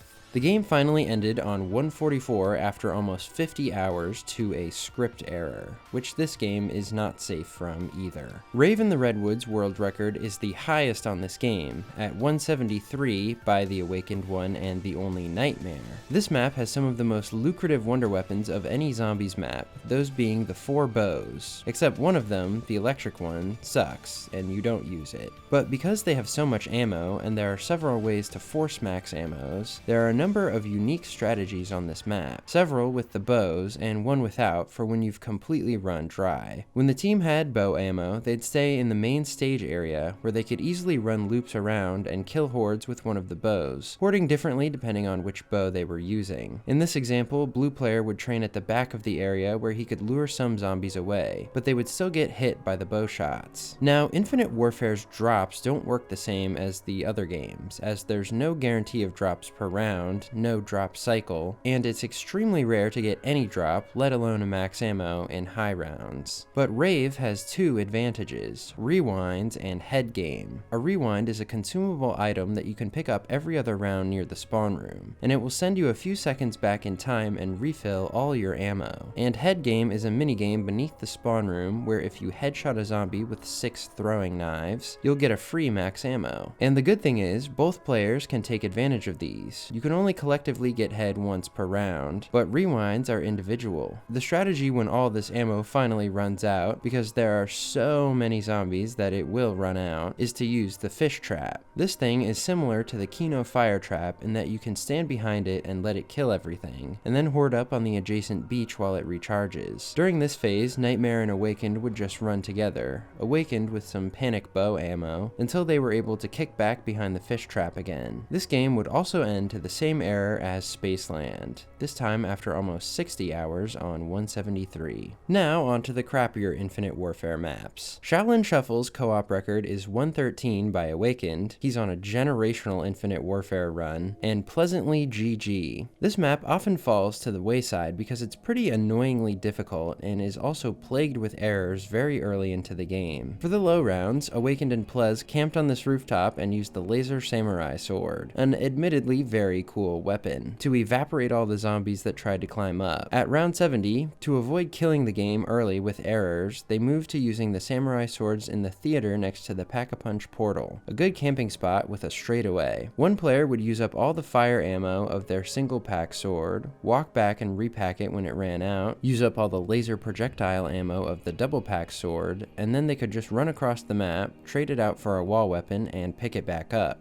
During this time, the other player would stay at the camping spot and continue to kill the zombies with their ammo, and then when the trading player got back, they'd switch off again. This is a pretty reliable strategy as this map heavily encourages camping due to the fact that it has ninja zombies that will teleport in front of you if you start sprinting, making any training strategies very hard. This was shown when the pair decided they were ready to quit and went out with a bang while trying to train, which went downhill fast. Attack of the Radioactive Things world record is similar at 122 by Rasmo and JScrine99. This is also a camping strategy, and it involves exploiting the way that buildables work on Infinite Warfare. Unlike every other game, where buildables break after they kill a certain number of zombies, a buildable's active time is measured by its time spent on the map here. Once they break, you will not be able to pick up another one for 2 rounds. However, that timer does not start until a second or two after you place it. Because the satellite trap starts killing as soon as you place it, if you pick it back up almost instantly, it will never break and you can just keep using it infinitely. The only hiccup is that it doesn't kill the Krog mini-boss enemies, and you can't put the buildable away while holding it without setting it down and running its timer. But on co-op, you can just have the other player shoot them whenever they pop up. The other thing you need for this strategy to work well is a good camping spot, and luckily you can turn the first room into one. On Infinite Warfare, you can actually block spawns by throwing an undetonated C4 on top of the spawn. Rasmo and Scrine just blocked all the ones in the first room with this method, and left the other door out of the room closed, and they had massive space behind them to back up if needed. The game went very smoothly, but would unfortunately end early on round 122 because Rasmo, the host of the game, had his PS4 automatically update while they were in the middle of playing. And finally, there's Beast from Beyond, with a record of 146 by ZSFR, Maxinor, and Rasmo. This map is usually considered the hardest on this game because it combines all the special zombie types from the previous Infinite Warfare maps, and even some from previous games. Our cast includes the Spaceland Clowns, the Rave Slasher, the Shaolin Ninjas, and the Cryptids from Extinction on COD Ghosts. And not only are all these special zombies sprinkled throughout your actual horde of zombies, there's no limit to how many enemy slots they can take up. This creates an even bigger problem when you have a lot of them, because it makes trapping and trading on Beast almost impossible. Luckily, the Venom X from COD Ghosts makes an appearance as well, and it's got a bit of a trick you can use to play around the special zombies. You can do the Easter egg to unlock a wall buy for it, which you can pick up once in solo, as after you do, the prompt to grab it disappears. But in co-op, if you take out the other Wunder weapon, the Entangler, and put it away again, the prompt reappears and never goes away, so you can pick the Venom X up as many times as you want. To actually use it, Max and Rasmo would just run opposite ends of this wide open street area with speed variants of LMGs for increased movement. Then they'd combine their hordes and shoot the venom. They also mixed in the other wonder weapon Razmo was holding, the Entangler, which can shoot zombie souls at other zombies. Then, when it was empty, Max would run back to its wallbuy and grab a new one, and upgrade it to its maxed out version. This game was certainly not without its chaos and challenges though, and eventually ended on 146 while Max was getting a new Venom X. Razmo downed back at the training spot, and Max backtracked to revive him, and got caught on a stairwell and died. World War II is where things start to get a bit weird. This is the first game that changes the number of zombies per round in co-op from the previous games, so the round progression is a little different. Essentially, once you reach round 100, that round will just repeat over and over, but the number will keep going up. Also, World War II marks the end of leaving and rejoining. On this, and every game after this, you cannot leave and rejoin a co-op game in progress, or you don't need to due to server pause. And since World War II doesn't have a server pause feature like the later games do, nor does it have boardable windows, you have to take sleepers in glitch spots or by body blocking zombies. Combine that with the relatively short resets, at least of the base maps, and these records are much lower than their solo counterparts. The Final Reich's record is 152 by Randizi and Steve Don't Stop. On this map, you can use a combination of the Wonder Weapon and traps to get through the rounds. The Wonder Weapon is the Hurricane, which shoots a slow-moving orb that kills zombies near it, and is most useful along with the Midnight variant and the Red Talon melee weapon. The most helpful traps are the Fire Trap and the Saw Blade Trap underground. The pair would camp in the spawn area when they had Hurricane ammo, as it's a long straightaway where you can hit all the zombies with one shot. When they ran out, they'd run between the two traps and spam explosive weapons to charge up the Free Fire Specialist, which charges based on points earned but takes more every use. The nice thing is that it gives you infinite ammo for 20 seconds, and Randizi and Steve would take advantage of this by going back to the camping spot and spamming the Wonder Weapon as fast as possible. The game ended on 152 to a reset after only 34.5 hours, making this the shortest co-op reset of all time. Groston House's world record is 80 by Randizi and Tigerbait. This is the Nocturne of World War II, a very tiny map with no traps or wonder weapons to work with, so you basically have to run around and around the length of the map, shooting the zombies with a lucky crit, which makes it so zombies have a chance to die instantly when you hit a crit spot. Luckily, you can do an Easter egg that makes all the weapons out of the mystery box come pack-a-punched, some with special abilities like the Subsonic Scream, which creates sentries that snipe zombies. It wasn't a particularly long game, but World War II's lack of pausing methods in co-op became the most evident in this game, where Randizi had to go to work and they couldn't get into the glitch spot with the last zombie of round 79. So, as a last resort, Tigerbait physically ran the last zombie around the map for 7 hours straight. This might very well be the greatest act of self-sacrifice I've ever seen in the zombies community. When Randizi came back, they picked up the game again and promptly died 20 minutes later, making the entire ordeal totally not worth it. The Darkest Shores world record is 135 by Randizi and Tigerbait again. They mirrored the solo strategy in this game of camping next to Pack-a-Punch, spamming the upgraded Ripsaw down the straightaway in front of them. Plus, once it was upgraded, they could simply buy ammo for it right from the Pack-a-Punch machine. The game actually ended to a disconnect on round 135 when the World War II servers stuttered and went out. The world record on the Shadowed Throne is 157 by RDE and ZZ Paradox. This map starts the iconic World War II pattern of melee maps. Maps with infinitely killing hand-to-hand combat, usually with a variant of this weapon, the Blade of Barbarossa. All players can pick it up too, which means in co-op you have even more killing power than you would in solo. The strategy with this sword takes place inside the Pack-a-Punch room next to the door leading to spawn. One player swings constantly to maintain the zombies, and the other maintains the boss zombies called Whistlings. They're a little harder to kill, so this player's job is to spin them around to distract them and stay ahead of their swings. This game eventually ended to a reset while the team was taking a sleeper on 157. Bodega Cervantes is the highest co-op round on all of World War II, at an even 300 by, surprise surprise, Randizi and Tigerbait. This is by far the longest co-op record on this game. In fact, by lobby time, it's the longest game in general on World War II, at 114 hours. Although the pair pair only played 69 of those hours and slept or worked 45 hours. Since it was just discovered in 2024 that you can get the sword on this and the next map, Randizi put it to the test camping in this corner, where its range hit most of the zombies in front of the house. You're going to see a lot of sword swinging on these maps, as the sword pretty much solos any other weapon in terms of speed and ease. Tiger ran cleanup in front of Randizi with the ripsaw and the explosive bullets of the Ryby rolls. While they could have used the sword's stun effect on all the boss zombies to slow them down, using the stun effect greatly lowers the reset of the map. So instead, Tiger used the ripsaw and even the packed Tesla gun to stun. The game would finally end to a reset while they were taking a break at the end of 300. USS Mount Olympus's world record is 115 by Trip Over This 420 and Try Solo, aka Adolf Haydn in the Zaza. Trip and Mr. Zaza were able to stand facing opposite directions on top of this staircase and swing away, killing everything in front of them and using the insta-kill specialist whenever it was charged. Trip actually solo-opped a 7-hour chunk of this game from 80 to 105, which required a little more running around and hoarding up to watch both sides, but was doable. And to return the favor, Try Solo did try soloing from 108 to 115, before he ended up suiciding. Altar of Blood is, once again, another swingers map, with a record of 131 by Lovesate Souffle and his girlfriend Thule. This is our second example of a zombie player's dream date, teaching his girlfriend to get a world record,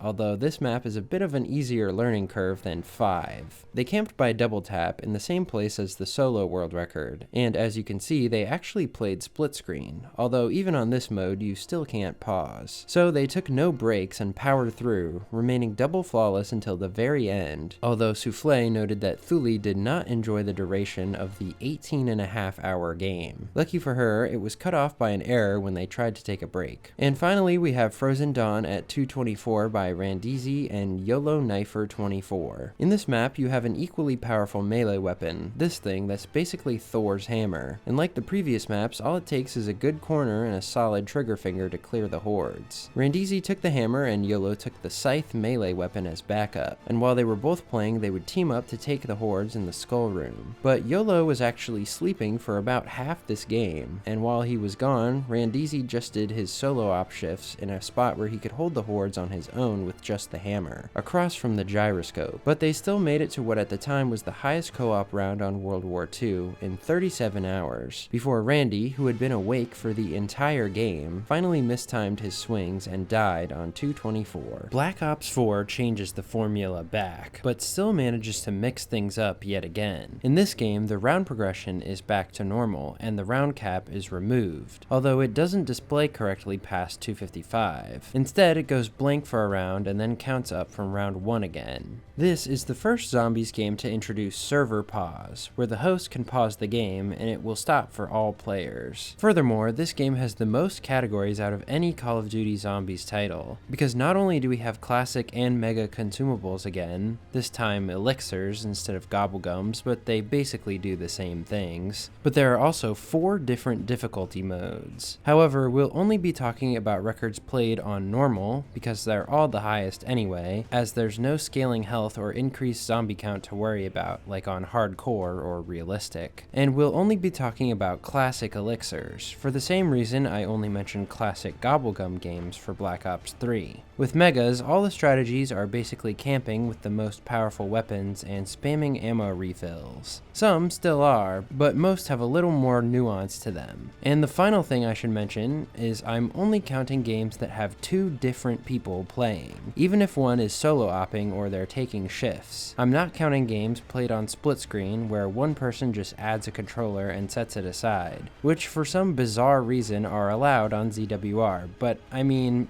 come on. So let's get into it. 9's world record is 151 by Chief Lunger and Endless Madness. This record does involve a lot of camping, but it's pretty intense stuff. Most of the game took place in the flooded crypt area under the arena, where these two set up with the most powerful explosive weapons, the noob tube firing trench gun and the Hellion Salvo rocket launcher, which they could spam in front of them to wipe the hordes. Since on normal difficulty the zombies' health caps at round 35, you don't really need wonder weapons, guns, and you can use normal strong guns like these to kill for the entire game. With the PhD slider perk, neither of these weapons hurts you either, so you can really go crazy spamming them directly at your feet and not worrying about turning yourself into a crawler. They also use the Viper and Dragon Specialist, which is a sword and shotgun combo with a zombie distracting ability that can actually last after you put it away and help to recharge itself, so it's pretty much the best specialist on the Chaos maps. It's also very good at combating boss zombies like the Blightfather. Every few minutes, Lunger and Madness would have to do ammo runs out to the trench gun wall by at the top of the Raw Tower, but they were killing so fast downstairs that it balanced out the time. At round 151, they decided to suicide and end their game. Voyage of Despair's record is 160 by Italians Corrante and Simoso Figo. The camping spot on this map is at the very bottom of the grand staircase, where the zombies only come from the stairs and one barrier in front of you. And the camping weapon of choice is the wonder weapon of this map, the Kraken, which sports 3 rotating elemental cannons. The nice thing is, both players can get it. The weapon gets different elemental shots depending on which elemental catalyst zombie material you pick up and infuse it with. Electric, ice, fire, and poison. However, electric and ice are really the only effective ones on high rounds, so you always want to go for those. Whenever their Krakens ran out of ammo, the pair would run down to the ship's hull to re-infuse it with the elemental drop they'd picked up earlier. Then they'd stay down near there camping until they got another elemental drop, pick it up and save it for later, then head back up to the grand staircase, accentuating their killing power with Viper and Dragon and the Hellion Salvo. Because they had 2 Krakens, they rarely had to resort to the slower killing strategy with the ice ammo. On a given round, only 3 of the 4 catalyst zombie types will spawn, so on some rounds you will get no electric zombies. But even when they got a round that didn't spawn those, they often still had enough electric ammo to carry them through. These two also quit their game after 30 hours on 160. Blood of the Dead also sits at 160 by Venoms and CJ. Venoms actually solo opt most of this game, as since this is a trap strategy, there's not much the second player can do. Venoms used the solo strategy with the chain trap in New Industries outside spawn, charging up his shield blast from zombies running by it while it killed. Then he'd do a small horde up on the side of the room, shield blast the zombies, maybe shoot a magmagat shot, and since this trap recharges incredibly fast, it'd already be ready by the time he was done. The most helpful specialist on the Ether maps is Overkill, a grenade launcher with a nuke ability, so he threw that in there too. But unfortunately, this game ended to a freeze while paused on the very beginning of 160. Classified's world record is 127 by T Senior and IWC Grunt. This map actually involves another exploitative trap strategy. The electric trap on this map is worlds easier to use than it is on 5, and that's because you can leave the door between the spawn room and the elevator hallway closed, but you can still abuse the zones. While standing here, the game actually thinks you're in the spawn room, and it will only spawn zombies on the other side of the trap. So after killing the stragglers with Wraithfire grenades, you can funnel all the zombies through the trap without having to do anything. When it turned off, T Senior and Grunt held out for as long as they could standing in the same spot with the trench gun, Wraithfires, and even the shield machine gun. Then they'd run to the elevator, take it down, and immediately take it back up to stall for time. By the time they reached the trap again, it was ready, and they could do the same thing again. When they had Hellion ammo and Overkill charge, they'd take their explosives down to the war room elevator and camp inside with one person watching each direction, until they needed to use the trap again.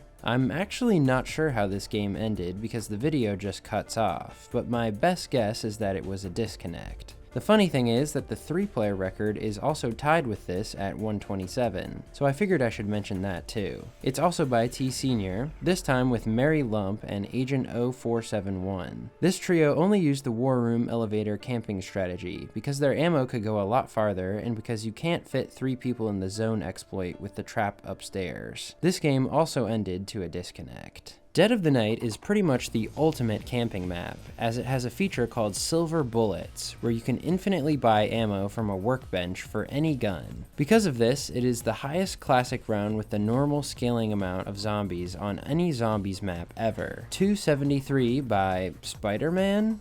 By Bomber and Kappa Mike. For this strategy, it's very easy to just camp in the master bedroom and use the Hellion, the wonder weapon Alistair's Folly, and the Viper and Dragon. For ammo runs, they could just push out of the room, run downstairs, refill, and hit the fire trap on the way back up to kill the stragglers. Sadly, as soon as they came back from a break and Bomber put the mask on to save the city, Kappa-Mike disconnected. This spelled the end of the game, and Bomber quit out. Ancient Evil's world record is 249 by Chief Lunger and Endless Madness, our 9 world record holders. There's actually a lot that goes into this map. The simpler side involves staying outside the Temple of Apollo and spamming powerful weapons like the Hand of Chiron, the Pegasus Strike, the Viper and Dragon, and of course the Hellion. It's just a little hard to see what they're doing because this map has a problem with effects disappearing after a while. The complicated part is getting all of this ammo back, since there's no special rounds or silver bullets. Lunger and Madness did this by completing tribute challenges like kill zombies with melee weapons or don't get hit, leveling up their reward until it was at the rarity level that could give them a max ammo.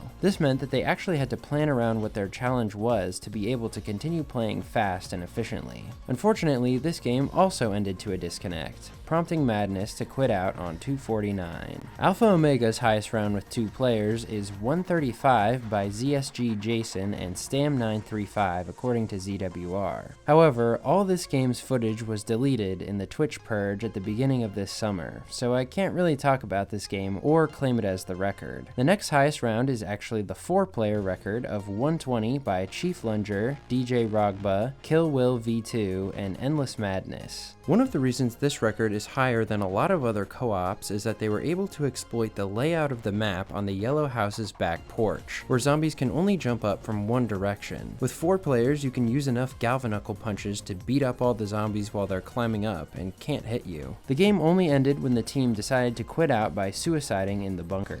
And Tog der Toten is a fitting end to Black Ops 4 as the ultimate camping map, as if you go to the very top of the boat area, zombies will only spawn from one window. With 2 players, you can annihilate this window even more easily than on solo, and the 2 up for this task were, once again, Chief Lunger and Endless Madness, reaching round 243 in only 46 hours. And as it turns out, this map is the only co-op record that isn't on classic difficulty, as the game was played on hardcore difficulty, which gives you less health and scales the zombies' health, making insta-kill rounds start on 163 like on Black Ops 1. But TOG makes your job pretty easy. They used a combination of the Ragnaroks and Tundra Gun to straight up bully the zombies back to where they came from, with the Trench Gun and Hellion for instas. The only thing that could take them down was, of course, a disconnect, the bane of this game. Cold War, we're back to things being weird again. In this game, the zombies' health will cap at round 55, and on round 51,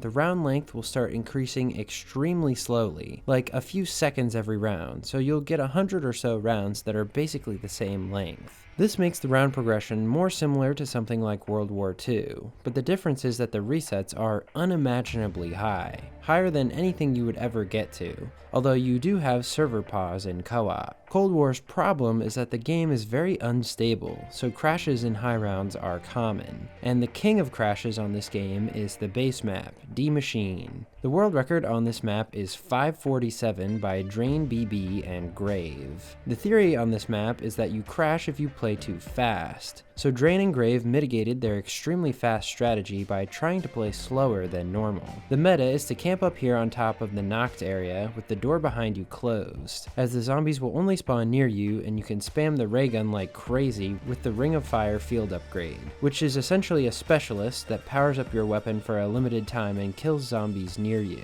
This game also has ammo boxes that allow you to buy ammo for any gun, so as long as you can make it to the box, you essentially have infinite ammo. At first, Drain and Grave played the slow version of the strategy, which involves shooting the floor inside the playable area as opposed to directly shooting the spawns the zombies are coming up out of. But in the 300s, they switched to doing exactly that to speed up the game. And even though they were way ahead of any competition, they weren't able to reach Cold War's max round of 935. When Drain bought ammo and Grave hit the box at the same time on 547, they crashed. I just crashed. What? No I way. just CI'd. No way. Why? What? Why?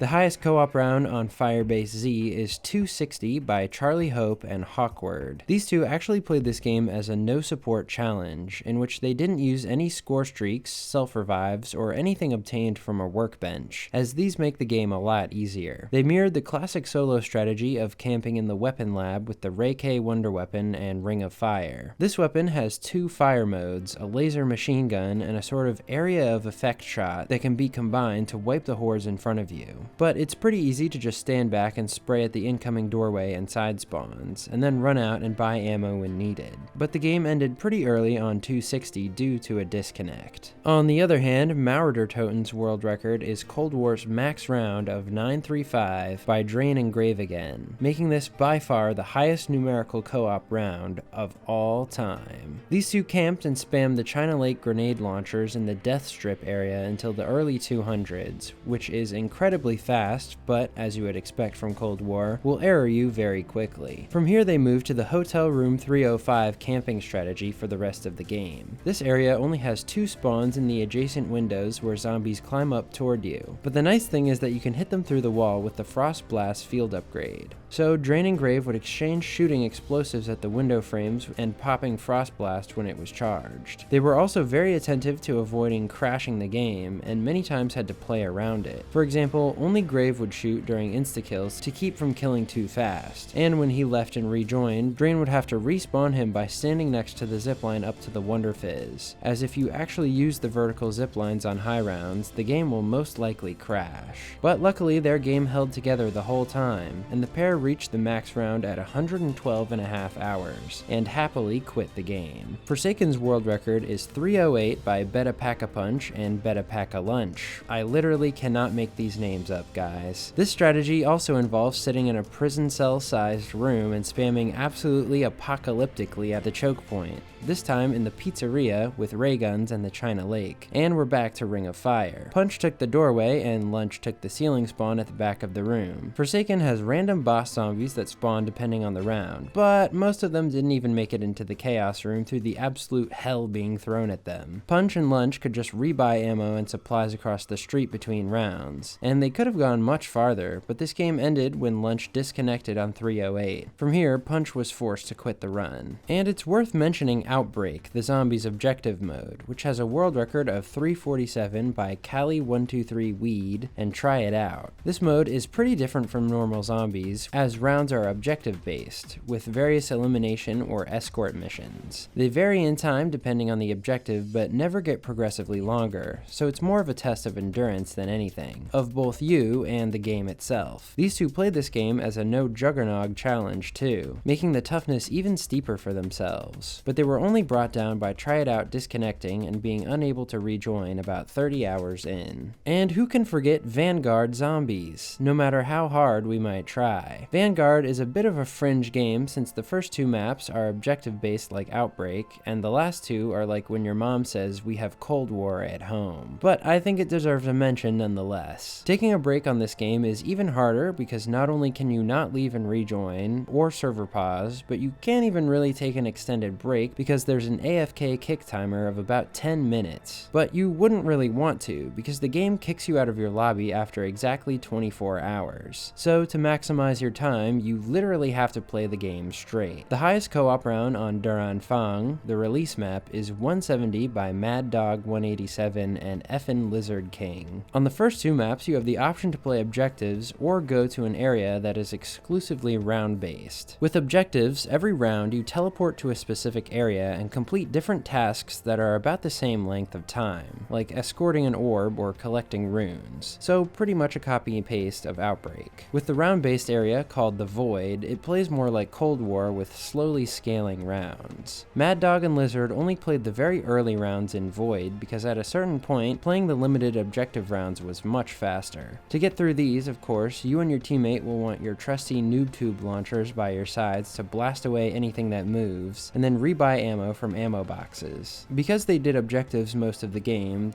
only took about 9 hours before the pair quit out. Terra Maledicta is very similar at round 165 by Mad Dog and Miss Island Lady. This map just has different areas but the same basic objectives, and you're still massively overpowered with the grenade launcher. Mad Dog used the same approach as Duran Fong, but unfortunately disconnects are back, as this one ends to a drop connection. Shino Numa Reborn's record jumps up a bit to 263 by Surfalist and Effin Lizard King. This map is round-based and has similar health and zombie scaling to Cold War. This duo just stood on top of the stack of boxes next to the flogger and spammed their ray guns at both sides for the entire game. They used stock option to never have to reload and lapse their killing either. Whenever one of them needed ammo, they'd dash past the flogger to the nearest ammo box, and the other player would shoot on top of the box to kill all the zombies that jumped up. They played this way straight through to the 24-hour time limit before the game forced them to touch grass. Oh, there we go. There we go. Like 30 seconds into that round. And the final map on this game, the Archon, is just Terra Maledicta copied and pasted without objectives. But since you have crazy killing power and fast spawns, the record is 392 by JScry99 and Effin Lizard King. On this map, the grenade launcher returns to the spotlight, and you can fire directly into these temple windows, powering yourself up even more with this game's version of Ring of Fire, and just rebuying ammo when you need it. And with self-revive, it's easy to keep yourself alive even without your teammate, unless you get down by a random crawler after 20 hours and forget to buy a self-revive like Lizard did. A fitting end to the records of Vanguard. And finally, we arrive at the most recent title, Black Ops 6. You would think Treyarch would have perfected co-op by this game, right? Apparently not, because Black Ops 6 is easily the absolute worst game to play co-op zombies on. Somehow, it's more toxic than Vanguard or pre-Plutonium Black Ops 1, which is kind of funny because there's a lot of features that should improve the experience, but none of them work in your favor. There is a pause feature, but you can only use it for 15 minutes before the game will just unpause itself. You can't save and quit co-op games at all, so no chance for both players to take a breather. Off-host players can rejoin if they disconnect, but if the game gets a playlist update, which happens very often during the season cycle, you will no longer be able to rejoin, so it's very iffy whether this will work. And there's an insanely aggressive AFK kick timer of only about 3 minutes, which tracks unique movement so you can't just put something on your controller to keep yourself spinning around and avoiding the detection. The only instance in which this AFK timer doesn't snipe you is when you've bled out, but if you keep downing and bleeding out every round, you'll error. And there's no 24-hour lobby limit like Vanguard, so these games can run insanely long. Well, as long as you can survive in real life. So let's see what players have come up with under these dire circumstances. For these records, since there are 4 different boards between playing with or without gobblegums and with or without support score streaks, I'm not going to split hairs and I'll just include the highest one out of all categories. The record on Terminus is 360 by Grave XD and Gardening Tools, with gums and support. At its most basic level, the idea on most Black Ops 6 maps is that you want to use support drops, which are score streaks like Chopper Gunners or RCXDs, and farm the salvage currency back to keep buying more of them. By far the most helpful is the Mangler injection, which turns you into a mangler for almost a minute and lets you remain completely invincible and swipe or laser away zombies. Then you just need a fast place to use it. Luckily, this map has 2 of the fastest places in the entire game, 2 tiny rooms that open up during the progression of the Easter egg quest. The fastest one is on the boat, the lockdown room that can only be accessed by 1 ladder. Everything spawns directly into this room and you can slaughter it all with the rocket launcher, the beam smasher, and whatever mangler injections drop from zombies, as there's no workbench in here to buy them from. As with previous games, it's pretty easy to keep up your salvage and point economy if you just run around and pick up all your spoils. Late into the game, Gardening went to sleep and Grave could no longer hold the room by himself because it's a little too fast, and the beam smasher did not work well on keyboard and mouse. So instead, he went to the room where you build the beam smasher in the Easter egg and camped there instead, using almost exclusively mangler injections. Gardening got the bleed out error pretty fast, but was able to rejoin as he was blue player and still awake. But this game only stayed safe from crashes until 21 hours in at 360, where Graves' game finally gave up and the run ended. Liberty Falls world record is 276 by Dapser and Vertimu. For this game they used two different strategies, although this time it was more dependent on salvage usage. For much of the game the pair camped outside the bowling alley with the door behind them to spawn closed. Here you can have one person with the jet gun standing back by the stairs, tap firing to keep it from overheating, and one person standing up by the workbench spamming mangler injections. It also helps that both players can have the jet gun on this map, giving you even more killing power and role swapping opportunity. When they needed to change up their salvage earning, they would use a different strategy inside the bank with the bank front door closed. In here they could camp behind the desk and bottleneck the two spawns with the jet gun and the Mustang and Sally's. This game actually ended to a comedy of errors, as one of their friends joined the game and they had to wait for them to leave to prevent the game from becoming the 3-player number of zombies. While Dapser was asleep and Vertimu was running around stalling for time, he got caught in a bad spot with the horde and ended up dying to them. This is the oldest 2-player world record on Black Ops 6, played back in January, but it hasn't been beaten as every other contender keeps crashing. The record on Citadelle de Mort is 352 by Grave in Gardening. This map has some unique traps, namely these sigil traps in the basement that give you infinite ammo when you activate and stand on them. Grave in Gardening used these with the rocket launcher for the first 200 rounds, able to spam like crazy and nuke everything in the room, and most of the time one activation was enough to end the round, so they'd do the next round at a different trap, and so on. After this stage, the best slaughter spot on the map is the back corner of the stamina up room, where they could spam mangler injections since they had a lot of salvage built up. On 319, Sleepy Gardening checked out, and from there on, Grave utilized some mangler injections in the stamina up room, but it was hard to hold it by himself, so he also utilized the basement underneath the tavern in spawn, which has a nearby workbench and fast spawns as well, but is a little easier to manage. The game sadly ended on 352 when Gardening errored out, but wasn't awake this time to rejoin, so the game took on the solo number of zombies. The Tombs world record is the highest on this game, 513 by Grave and Bradley0104. In this game, neither player actually used support score streaks at all, but that's in part because the ice staff returns on this map and it's absolutely catastrophic. Not only does it insta-kill everything in area of effect range, it can go through walls and both players can get it. Grave and Bradley took theirs to the shrine area at the back of the map and spammed it into the walls to wallbang everything in and out of sight. They placed energy mines behind themselves to cover their backs and rarely even had to run and buy ammo because there were so many ammo drops on the ground from Vulture Aid, the returning perk in this map. Unfortunately, this game ended shortly after Bradley went to sleep on 500. Grave soloed until Bradley hit the bleed out error on 512, and Grave was not able to wake him from his beauty sleep. Grave played to 513 and quit out as the zombie count went down to the solo amount that round. Shattered Veil's record is 403 by Grave and Gardening once again. This map reintroduces the Wonderwaff to zombies,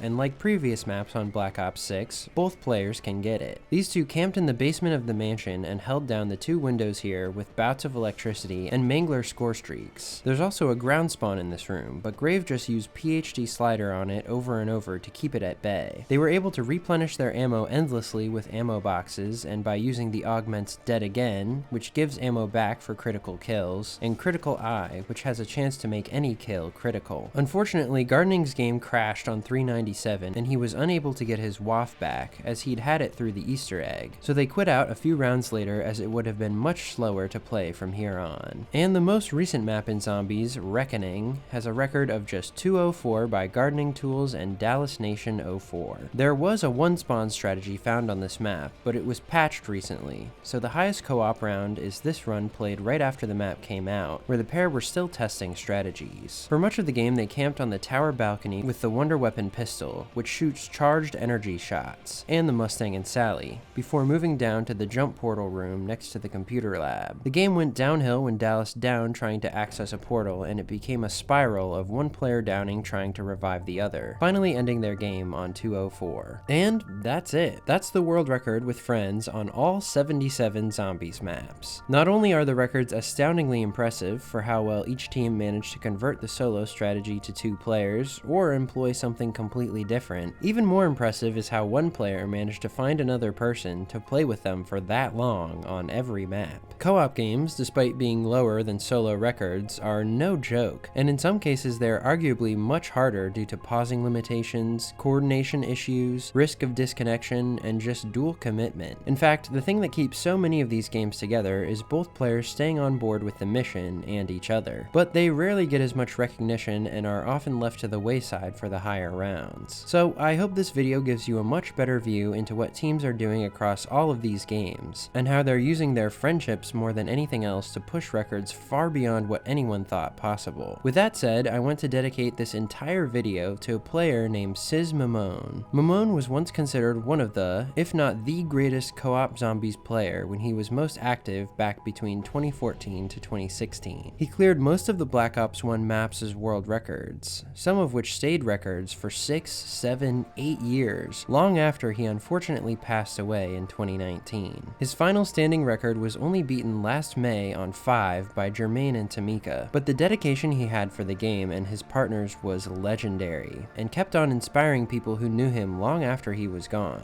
even today. So I hope this dedication will spread that inspiration to just a few more people who didn't know him before this. As for all of you, if you'd like to study any of these games more in depth, or learn about the players and their strategies, I'll link the full gameplay, or as much gameplay as is available, of every one of these world records in the description below, so please check those out and follow the players. As with the last video from my All Records series, it probably won't be long before this video becomes at least a little outdated, and one or more of these records is beaten. To keep up with the most current records, you can always check out the Zombies World Records website below as well, or you can wait for the update video to come around eventually. I have a feeling it'll be necessary soon enough. I'm Wonderful, and this has been the co-op record on every single Zombies map. Thanks for watching.